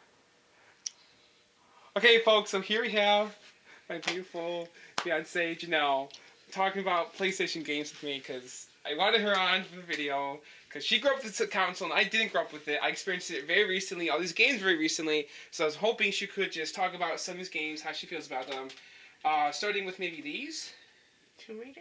Yeah, yes, I'm seeing what it is. It's a surprise. But that's okay. Do you want to start with these? Yeah. Okay, you gotta go. I gotta go like this? You gotta do a big reveal, yeah. The Tomb Raider, all 5 of them. Now, actually, I don't know. Did you play all 5 of them? Mm-hmm. So, Tomb Raider 1, Tomb Raider 2, Tomb Raider 3, Tomb Raider Chronicles. I think this is the 4th one. Because this is the last revelation. So how do you feel about these games and stuff? I don't know. They're cool. What are your memories, They're cool. Well, which one's your favorite and stuff? You really gotta, I mean, we don't gotta, but I was hoping you could let us know, a little bit about, how you feel about the games and what's your favorites and, your favorite memories and stuff like that. And not just Tomb Raider, because I know you played Oddworld and you played Crash, right? Mm-hmm. What else did you play? Croc. What else? Rayman. Yep, Rayman. I already talked about a little bit about those. Yep. I don't know what else. Well, oh really? Is that it? I can't remember. That you can remember? That's okay. Just a bunch. We always rented games from the video store, from Home Video. So we didn't own a lot of games, but we owned all the Tomb Raider games because my mom really liked them. Yeah. Care to elaborate? Yeah, so my mom's dead. To see all that stuff. And yeah, I said earlier in the video, I think, a little bit. Yeah. And these are the games I remember playing the most with her. And my mom was... Well, that's what? My mom was the real video game junkie growing up. She spent a lot of time playing video games. And Tomb Raider was one of her favorites. I remember just sitting there on the bed with her and watching her play these games. And we would all sit on, me and my sisters, we would all sit on her bed and watch her play these games like it was like a television show. And I remember in the first game, you had the wolves and they go, I remember, yeah. And the tiger and the bears, those assholes. And the T-Rex. Oh my god. Was that the first and the second one? I think it's the first one. I can't remember which is which, yeah. But I know for sure I played the first and the second one, but I think a lot of the other ones I never played all the way through. I just watched my mom play them all the way through. Oh, okay. And what about the butler? So you lock him up. Lock him in the freezer. Yeah, I know. Who didn't do that? I mean, like, seriously. I thought you played those... I think I just played those games, like, in your living room TV. I didn't know. No, she played them in her bedroom. She had her own PlayStation. Like, what? Yeah. Well, I know that PS2 was hers. What about the PS1? Did she have her PS1? Yeah. What happened to it? I don't know. Oh, okay. It just disappeared? It just got lost in the shuffle. Do you think she died? I know. Do you think she sold it for PS2? No. Oh, okay. No, we definitely still had it. Okay. I think one of my sisters probably had it. But, Is that it? Oh, yeah, and then that one level, I can't remember what game it was. Maybe you can find footage of it. But I think you're in a jungle. I don't know if it's the same game with the monkeys and the trees and you're on top of the trees. But anyways, There's this one part, and I want to say it's not. I don't think it's 1 or 2. I think it's one of the later games. I can't remember. Okay. But in one of them, you have to jump on a pillar, and you have to do it from like this weird angle. And she couldn't do it, and she kept dying. She kept dying. She kept dying. And I was begging her. I'm like, let me try. Let me try. Let me try. And she's like, fine, you can try since I can't get it. And she said, if you land on this ledge for me, you can pick what we have for dinner, and it can be anything. And that's a big deal because we were poor and we didn't eat out a lot. So, and we had kind of a big family, so it was pretty expensive to eat out. So anyways, so she said, I'll close my eyes. And I remember her putting her hands over her eyes, and she's like, don't tell me, don't tell me, don't tell me. And I ran and I jumped, and I just barely made it. Oh, man. And I said, I did it. And she had her hands over her eyes still. And she was like, don't lie, don't lie. I said, no, I did it. And then she went, woohoo, she had her hands up. And she gave me a big hug, and we rejoiced. No way. Wait, could she not get through that part? Yeah, she just kept dying. And man. And she didn't like to, not that she didn't like to share games, but like she was like right in the middle of it, and like, you know, everyone's thing was is you laid there and you watched her play because that was her thing. So, I guess, yeah. So she finally let me try it, and I did it. Yeah. I can't remember what we had, but I don't know. It was probably, I don't know, Mediterranean food or like fries or something. Yeah, that's cool. Yeah. So it's the Tomb Raider level where the monkey's like attacking you and stuff, or no? I remember. I think it's where you're on. It's like I think it's in the same game where you're on top of some trees. You're like in the trees, but I can't remember. Okay. I want to say maybe it was the third game. When did the third game come out? I want to say 2000 or around that time. 1999. I was close. Yeah. So how old was I? Well, 8. you're the same age as my brother. 8? I was 5. He was 7 or so. So maybe yeah. I was older than that. Maybe it's this one. Maybe, let me see. It tells you the year near the bottom. Oh no, they all say 1999. Oh. Look, there's a skeleton guy. This is 2000. No, this is 1999. There's a skeleton guy. He looks really creepy. Look at him. He's hunched over. He's like, yeah. Look at him. Oh, yeah, I remember those guys. Oh, this is where you get to play her. Who's as her? A kid. Who's her? Oh, Laura? Lara. Not Tomb Raider. Like Uncharted. Like the third Uncharted.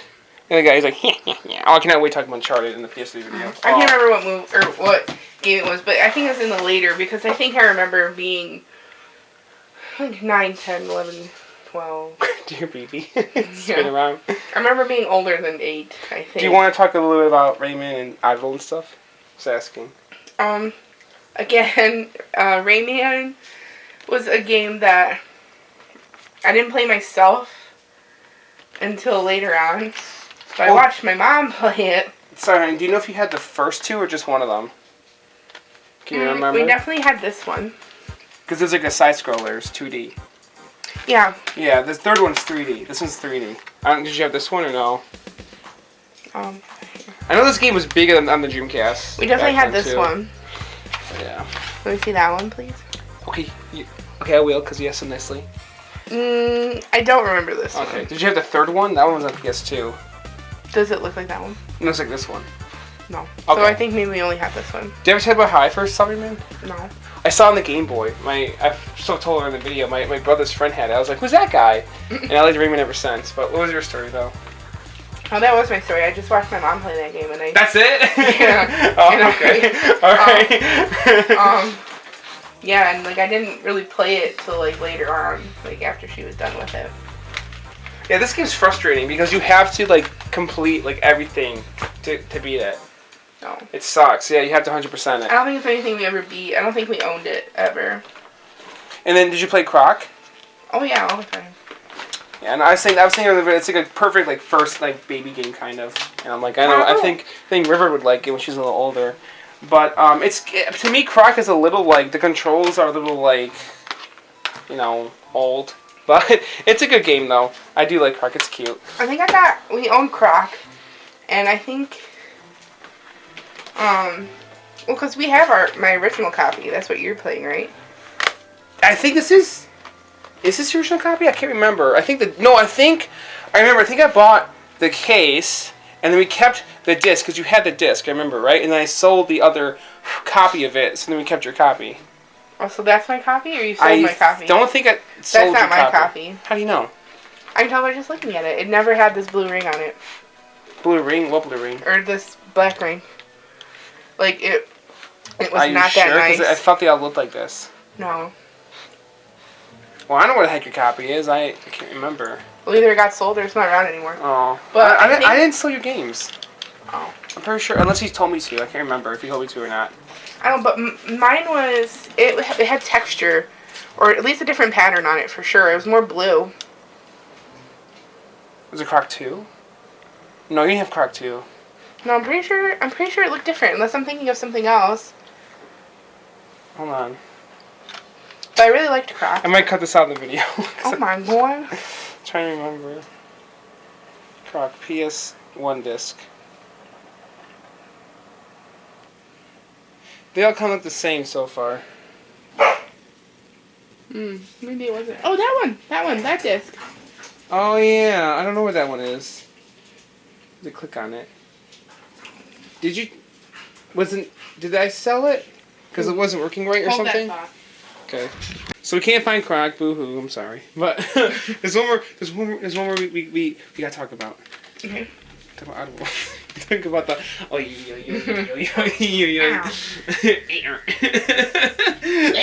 the little creatures. Do you want to talk about Oddworld? Did you guys ever play the second one? Mm-hmm. Yeah. I haven't yet. I mean, I didn't play it too far along, but I know my mom played it further than I did. But we beat Oddworld. Yeah. She beat it, and I beat it on my own. But again, it's another game. Wait, you beat it on your own? Like, without any help? Yeah. From beginning to end? This is a hard fucking game. At least I think it is. I have troubles figuring out what to do at times, because you have to figure it out. And then you always help me out, but then you're like, I don't know what to do. And I was like, I don't know what to do either. Well, I mean, it's been years since I played it now, but... Yeah.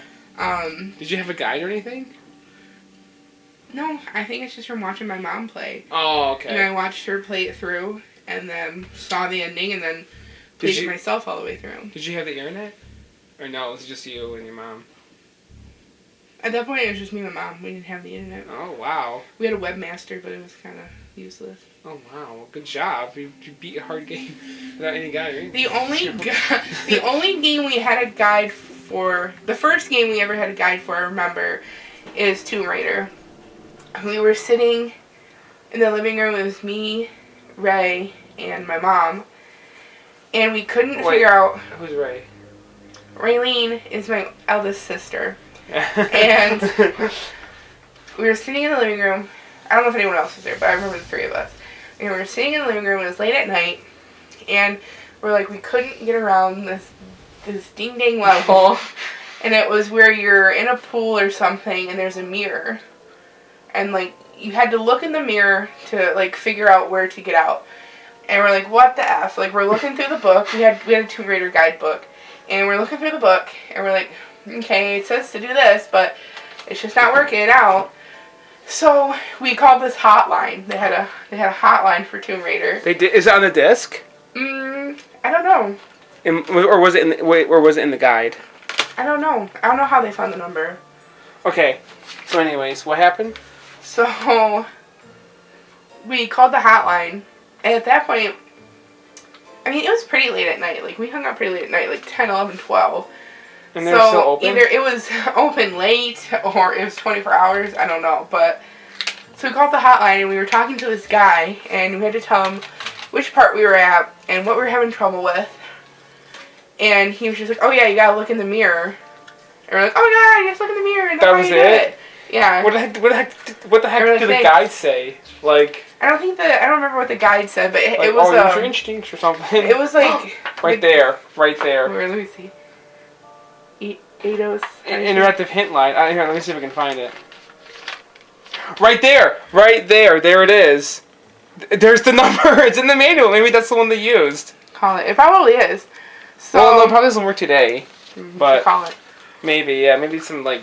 I don't know. It's something weird now, but yeah. Anyway, we used that, and then the guy helped us do the thing, and I remember that was really funny, because I'm like, you can call people to, like, get help with video games? Yeah, Nintendo did that back in the 80s. They had their own hotline back then. Did you know that? No. I remember seeing that in a YouTube video. I was like, that's cool. No. Yeah. Wait, I did that as a kid with Sonic. With Mega Collection. That's a story I want to tell in my GameCube episode, but... Yeah, I got stuck in Sonic 2. I called up the Nintendo hotline and they helped me out with it. It was really funny. And then I called back and they were really mad because they were like, "Oh, the lady, she never done that," or because she gave me cheat codes. And I was like, "Did I get someone fired?" I was like, "I don't know, dude." Why she gave me cheat codes? Yeah, because I was just a little boy. I was just a kid, so maybe she just thought, "Oh, I should help him out." I don't know why she helped me out, but I'm glad she did. Whatever. So. Whatever. I mean, yeah, we had a computer at Papa's house growing up. And your grandpa? Yeah, my grandpa's house. But we didn't have one in our house until I was, I think, in middle school. So, yeah. And I'm 29, so that stuff was, I think it was more normal for you to grow up with a computer than it was for me to grow up with a computer. For me? Yeah, but Robert did it too, and you guys remember your perspective. Oh, because of... Well, money, and it was like I grew up in an age that didn't, like, calling someone to ask someone about a video game, like, that was a huge deal. That was so weird. Yeah, it was weird when I first discovered it. Like, well, to me, I didn't even think about it. I was just kind of like, oh, that's cool. I guess I'll just do that. And I did. I got to know how I discovered the number. Maybe I just looked at the case and I found it, but I can't remember. And then back then, I mean, I didn't have any friends to begin with, but I didn't know anyone else that played video games except for my family. So, like, I never heard kids from school talk about it, which is weird, I knew a few kids who played games.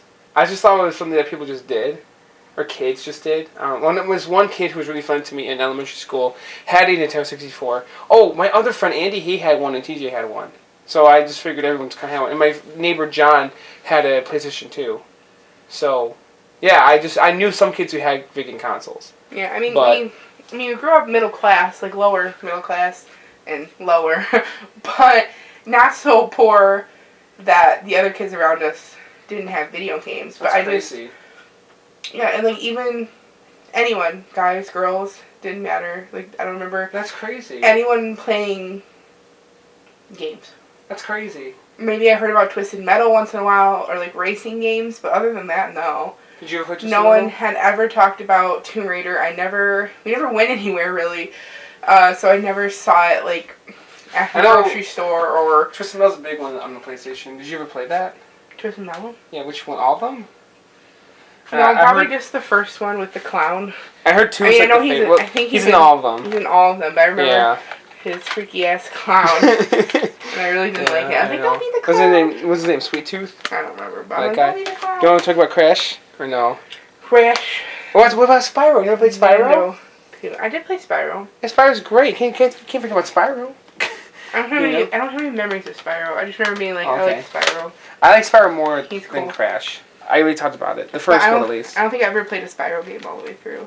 It was one of the first video games to ever have, like... well, besides Mario 64, like, it's a game that's, like, here are these, like, different worlds you can just go to and have fun in it.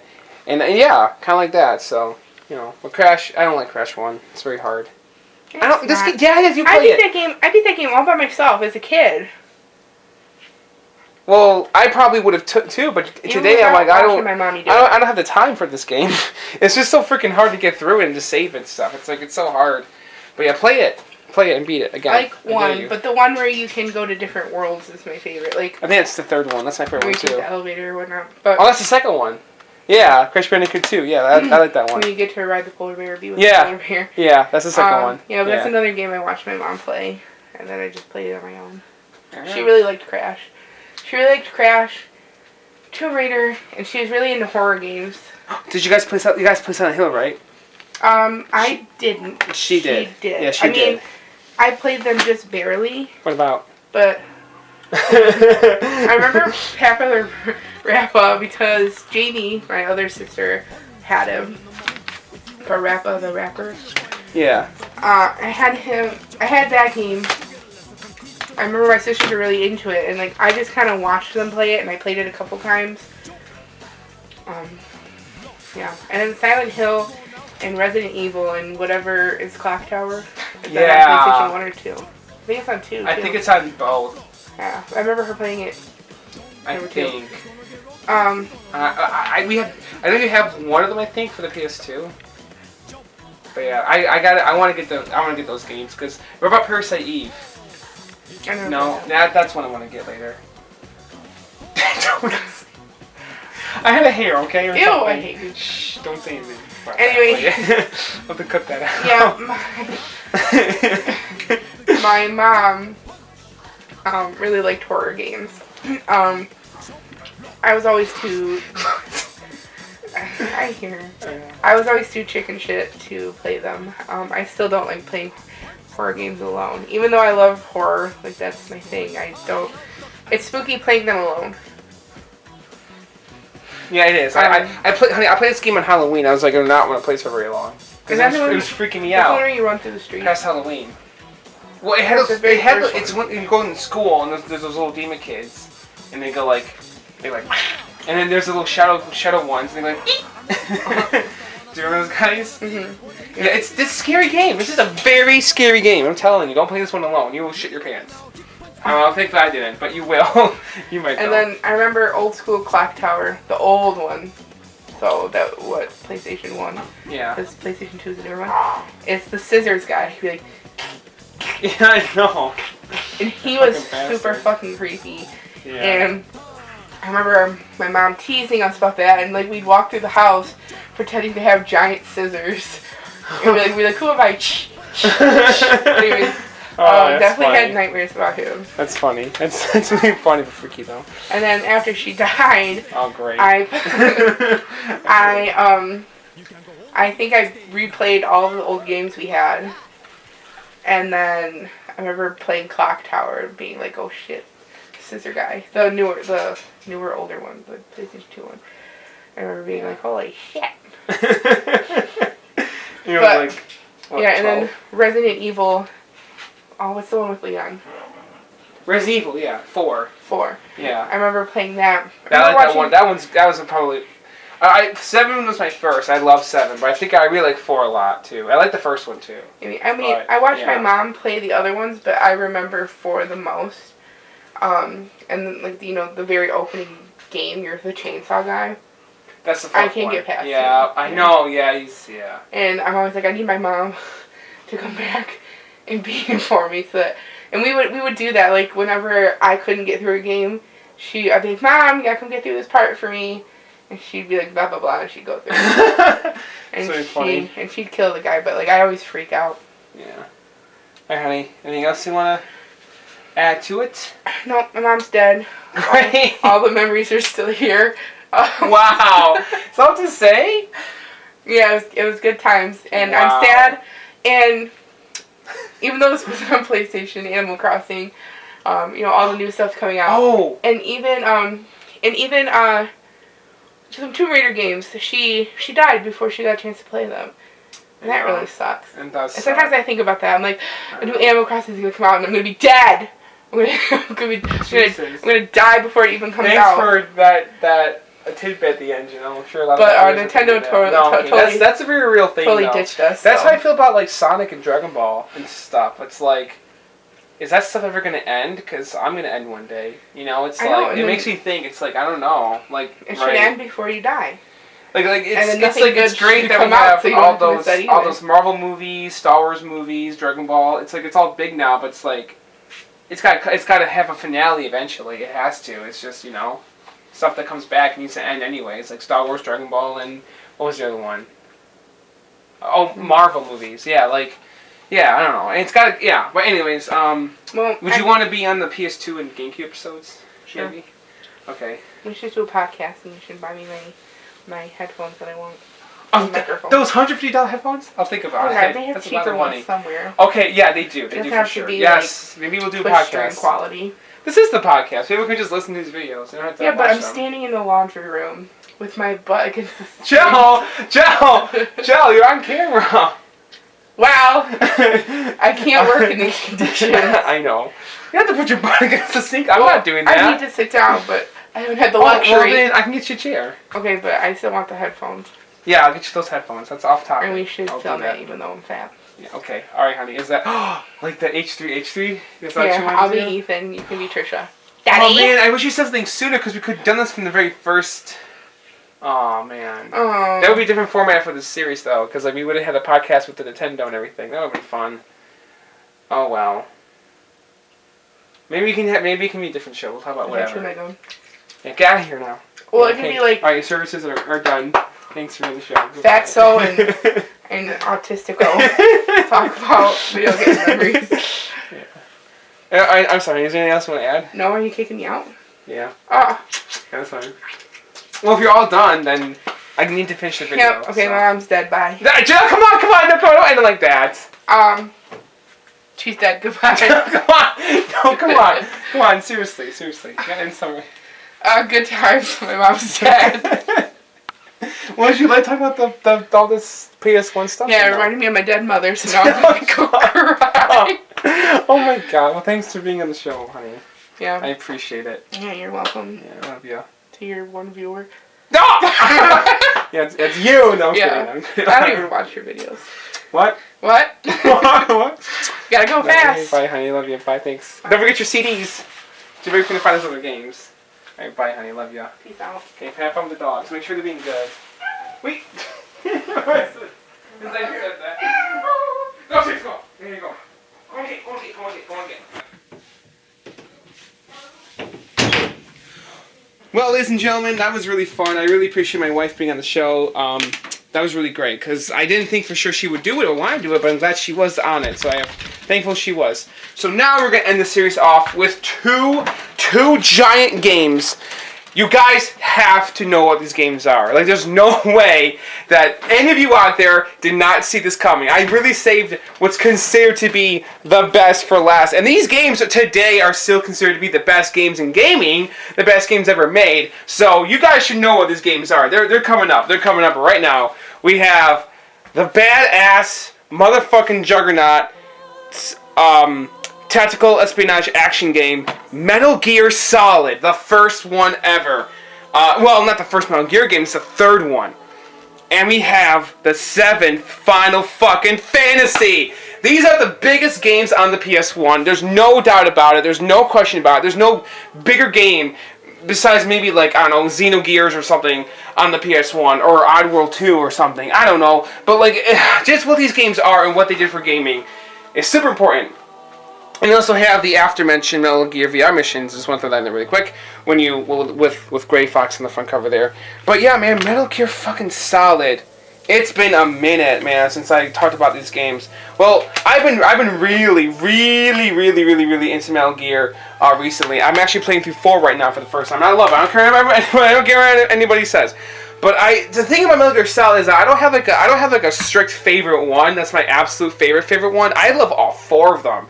Man, they're great games. I love 1. I love 2 to death. I love 3. 3 was my first one. Snake Eater was amazing. Metal Gear Solid, I fell in love with it. I'm playing the remake on GameCube. I love that one too. It's great. Twin Snakes. It's not as good as this one though. I don't think it is as good. But it's still really good for what it is. And MGS4 is just so fucking cool. And they pretty much... I don't want to spoil MGS4 or any of these games for those of you who haven't played it, but they pretty much put a Metal Gear Solid remake inside of MGS4. And if you play the game, you might know exactly what I mean by that. It's kind of badass how you revisit Shadow Moses and everything. It's so cool. That's where I am in the game right now. But I'm like, this is basically a remake of the first game in MGS4. That's pretty sweet. But yeah, man, these games, you cannot think about the PS1 or possibly even own the PS1 without having these games. They're pennies still. They're like $20 each or $30 each to buy them and own them for like a $50 console or something. But like, they're not too expensive. Like, okay, maybe they're not like maybe it's not pennies to everybody, but still, you get my point. Especially after hearing the story, I get it. But like, they're not too expensive is what I'm trying to say. They're really not. And yeah, I mean, I cannot get behind how good these games are. Now, I'm only still on disc 1 of Final Fantasy VII, but I totally understand this game is huge. In fact, you know what? I'll be right back. I want to grab something very important. I saw I could be walking away from the camera and grabbing this thing. This is really important to the video. Someone that I completely almost forgot about this. This thing has been a real freaking lifesaver. to the game for me. This thing right here has been a real lifesaver for my experiences for Final Fantasy VII. We're just talking about strategy guides, and right here I have the official Final Fantasy VII strategy guide from... oh god, who made this? I know there's a few of them, I think. Or is that Ocarina of Time? I have one for Ocarina of Time as well, which I'll show that in the next episode, because next episode will be Nintendo 64. But yeah, this thing has been really helpful. Really helpful. This game definitely requires this kind of thing. And I really feel bad, because I was like... Now I feel like I should probably get the Tomb Raider guide again that Jill talking about. But yeah, man, Final Fantasy VII is a big deal. Cloud Strife, you know, Terra, what's his name? Barrett, Aris, or Aris. What is this? The 13th Fire Dragon or Fire Cat guy? I forgot his name. But like all in Sephiroth. Oh shit, fucking Sephiroth. Goddamn Final Fantasy VII. Goddamn Metal Gear Solid. Motherfucking goddamn badass Metal Gear Solid and Final Fantasy VII. These games are huge. They're huge, and they're before Shenmue's time. They're before Grand Theft Auto 3's time. They're before, freaking what? Like, what's another game that's considered to be the best game ever made? Cyberpunk 2077, or at least it was going to be, then, you know. But it was before all those games at times. It was before, freaking, oh god, what's another, like, big game that really was, like, a big game on gaming? I guess Batman Arkham Asylum or something? Or Skyrim. This is before Skyrim's time. This is before Oblivion's time. This is before Fallout 3, Fallout 4, Fallout New Vegas' time. This is before all those games' times. And these games hold up so damn well with their stories, their ideologies, their freaking gameplay mechanics are not that bad. They're like, yeah, I want to call the gameplay dated in these games. Metal Gear Solid might be a little bit more so, but they're still really fucking good. I mean, it's not like terrible, you know what I mean? Like, you might not know what I mean unless you play them, but they are dated, but like it's not like bad. You have to play to know what I mean. Like it's not like it's just kind of like they hold up. They really do. Metal Gear Solid 2 definitely holds up a lot more in terms of gameplay and debatably even story than MGS1 does, but still, it's Metal Gear fucking Solid. Like how could you not? Look, these games seriously need to come back. They need to come back now. Because Metal Gear Solid 2's story is more relevant than ever before. Seriously, these games need to coexist. These games need to re-exist. Put them on PS5. Konami, give the games to Kojima. What the hell are you doing with Metal Gear Solid? Give it to Kojima. Let him put them on PS5. Just do it. God damn, who fucking cares? You guys make enough money as you do with other franchises. You don't need Metal Gear Solid. You treat it like shit anyways. Give it to its father already. Like goddamn, he deserves his series back. I'm sorry. I'm not a side rant. I'm so happy for the Final Fantasy VII remake, though. That is awesome. But, I wish I could say more about these games, but, you know, well, just playing this game for the first time for me was, like, a real experience. It was like, holy shit, this game is getting big. And going into it, I already knew the story because I watched reviews, like, from some Common Johnny. Well, he's really, yeah, some other YouTubers, maybe, I can't remember right now. But I knew this game was a huge deal. In fact, this game is debatably more popular and bigger and more famous than Final Fantasy VII. Because I noticed a lot of people who really like the PS1 tend to like Metal Gear Solid more than Final Fantasy VII. Two examples are Adam Koralik and Cat Icarus. For some call me Johnny, I don't know how he feels about Final Fantasy VII, but he knew it was a huge deal. But he also knew this game was definitely a huge deal. He really got into it, and I enjoyed this video. These games are huge. They're really important, and I love them both very much. Don't get me wrong. I'm not knocking either one of them. But I was just gonna play the Metal Gear games in time and order, and then beginning of last year, like mid to beginning of last year, I just said fuck it. I'm just gonna play the Solid games in numeric order, and I'm so happy I fucking did that because I did play Snake Eater, I did play through Peace Walker, but then I got stuck because you have to unlock the true ending in Peace Walker. It's one of those games. I was like, great, I didn't do all the work to do that, so I just said fuck it. I'm just gonna play Solid and go through there. And I did, and I don't regret it, because then I would have had to wait to play Metal Gear Solid 2 and stuff. And 3, and I played 3 again. That was great. I played the Substance versions, and they were awesome. I'm playing the originals for the first time with a friend of mine through a stream, and actually, come to think of it, he's waiting right now for me to do that stream with Metal Gear Solid 2. So, guys, with that being said, to wrap up this video, thank you so much for watching. Long live... well, I mean, I don't have to say it, but... You know, PlayStation will be around for a long time coming. It'll be around for a long, Long time coming. So pick up PlayStation, and I'm telling you guys, I meant what I said in the very beginning of the video. Each PlayStation system should be backwards compatible because of the names, because of the namesake. They should be.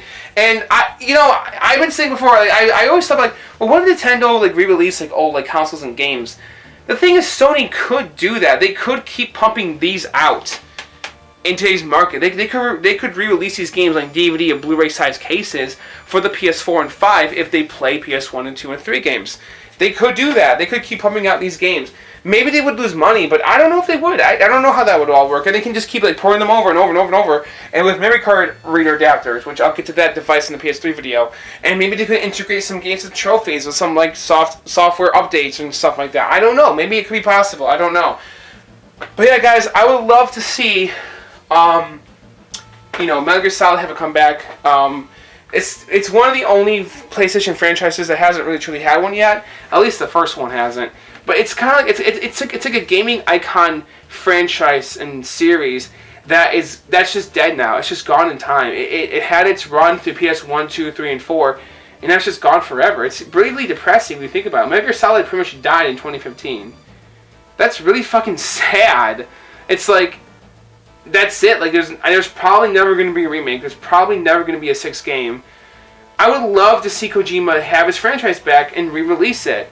Like, because that's what happened with Yu Suzuki with Shenmue. We waited so long for Shenmue 3. It finally happened. Something similar should absolutely happen with Metal Gear Solid. It deserves that kind of treatment. It deserves to be resurrected. And it deserves to be from Kojima. I'm sorry. It just does. Yeah. Like, Death Stranding is good for what it is. I don't hate that game. It's just, it's very weird. Like, I have to get more into it. But I think personally, Metal Gear Solid is more understanding than Death Stranding is. But that's whatever. So, guys, that's my video on the PlayStation 1 console.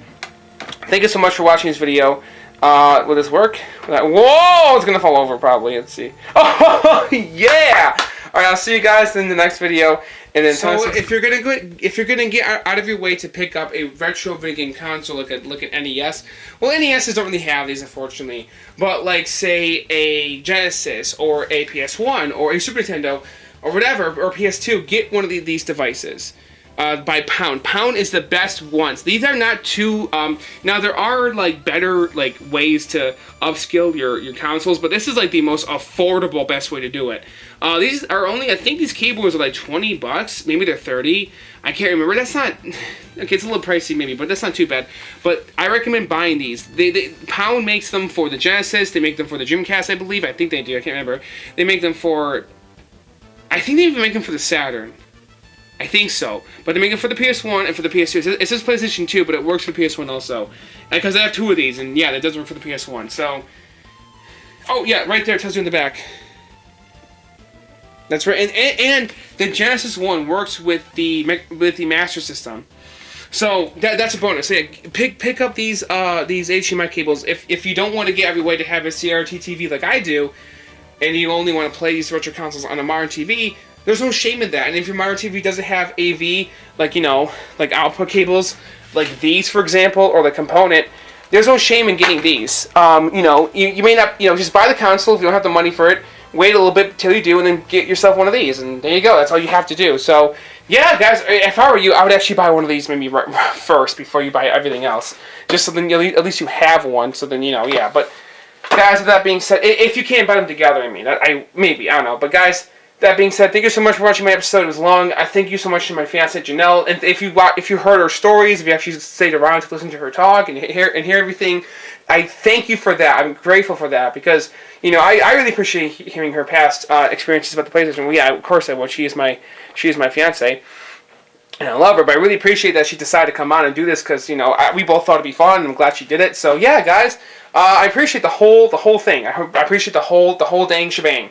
So, thank you so much, guys. Seriously, thank you. Have a good one. Take care. Peace out. I'll see you in the next episode, which will be on the famous, or somewhat infamous, Nintendo 64. Have a good one. Take care. Peace out. Bye-bye.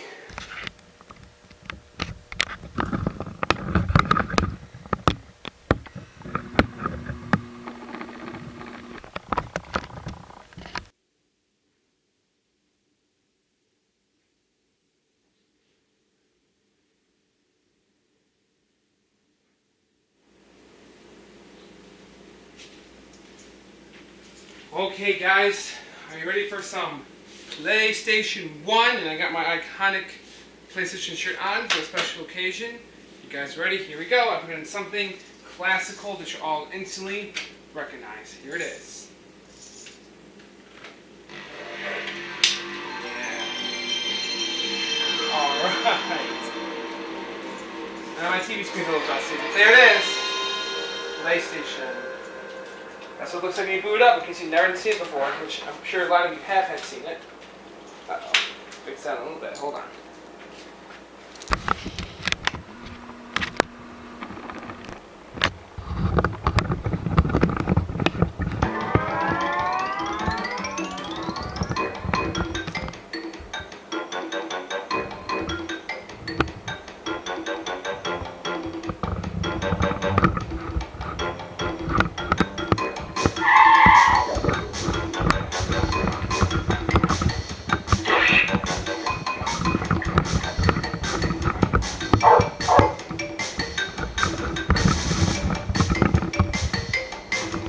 There he is, guys. Crash Bandicoot.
Damn it.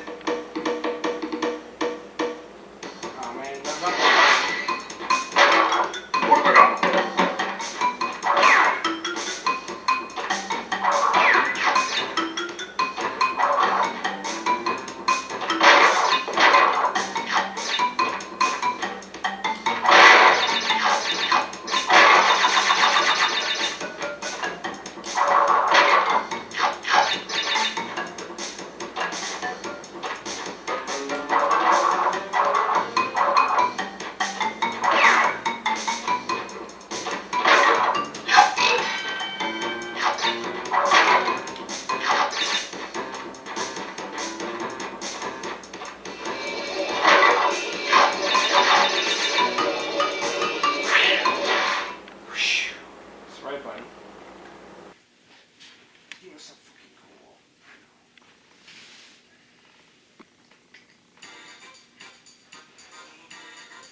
the telescreen.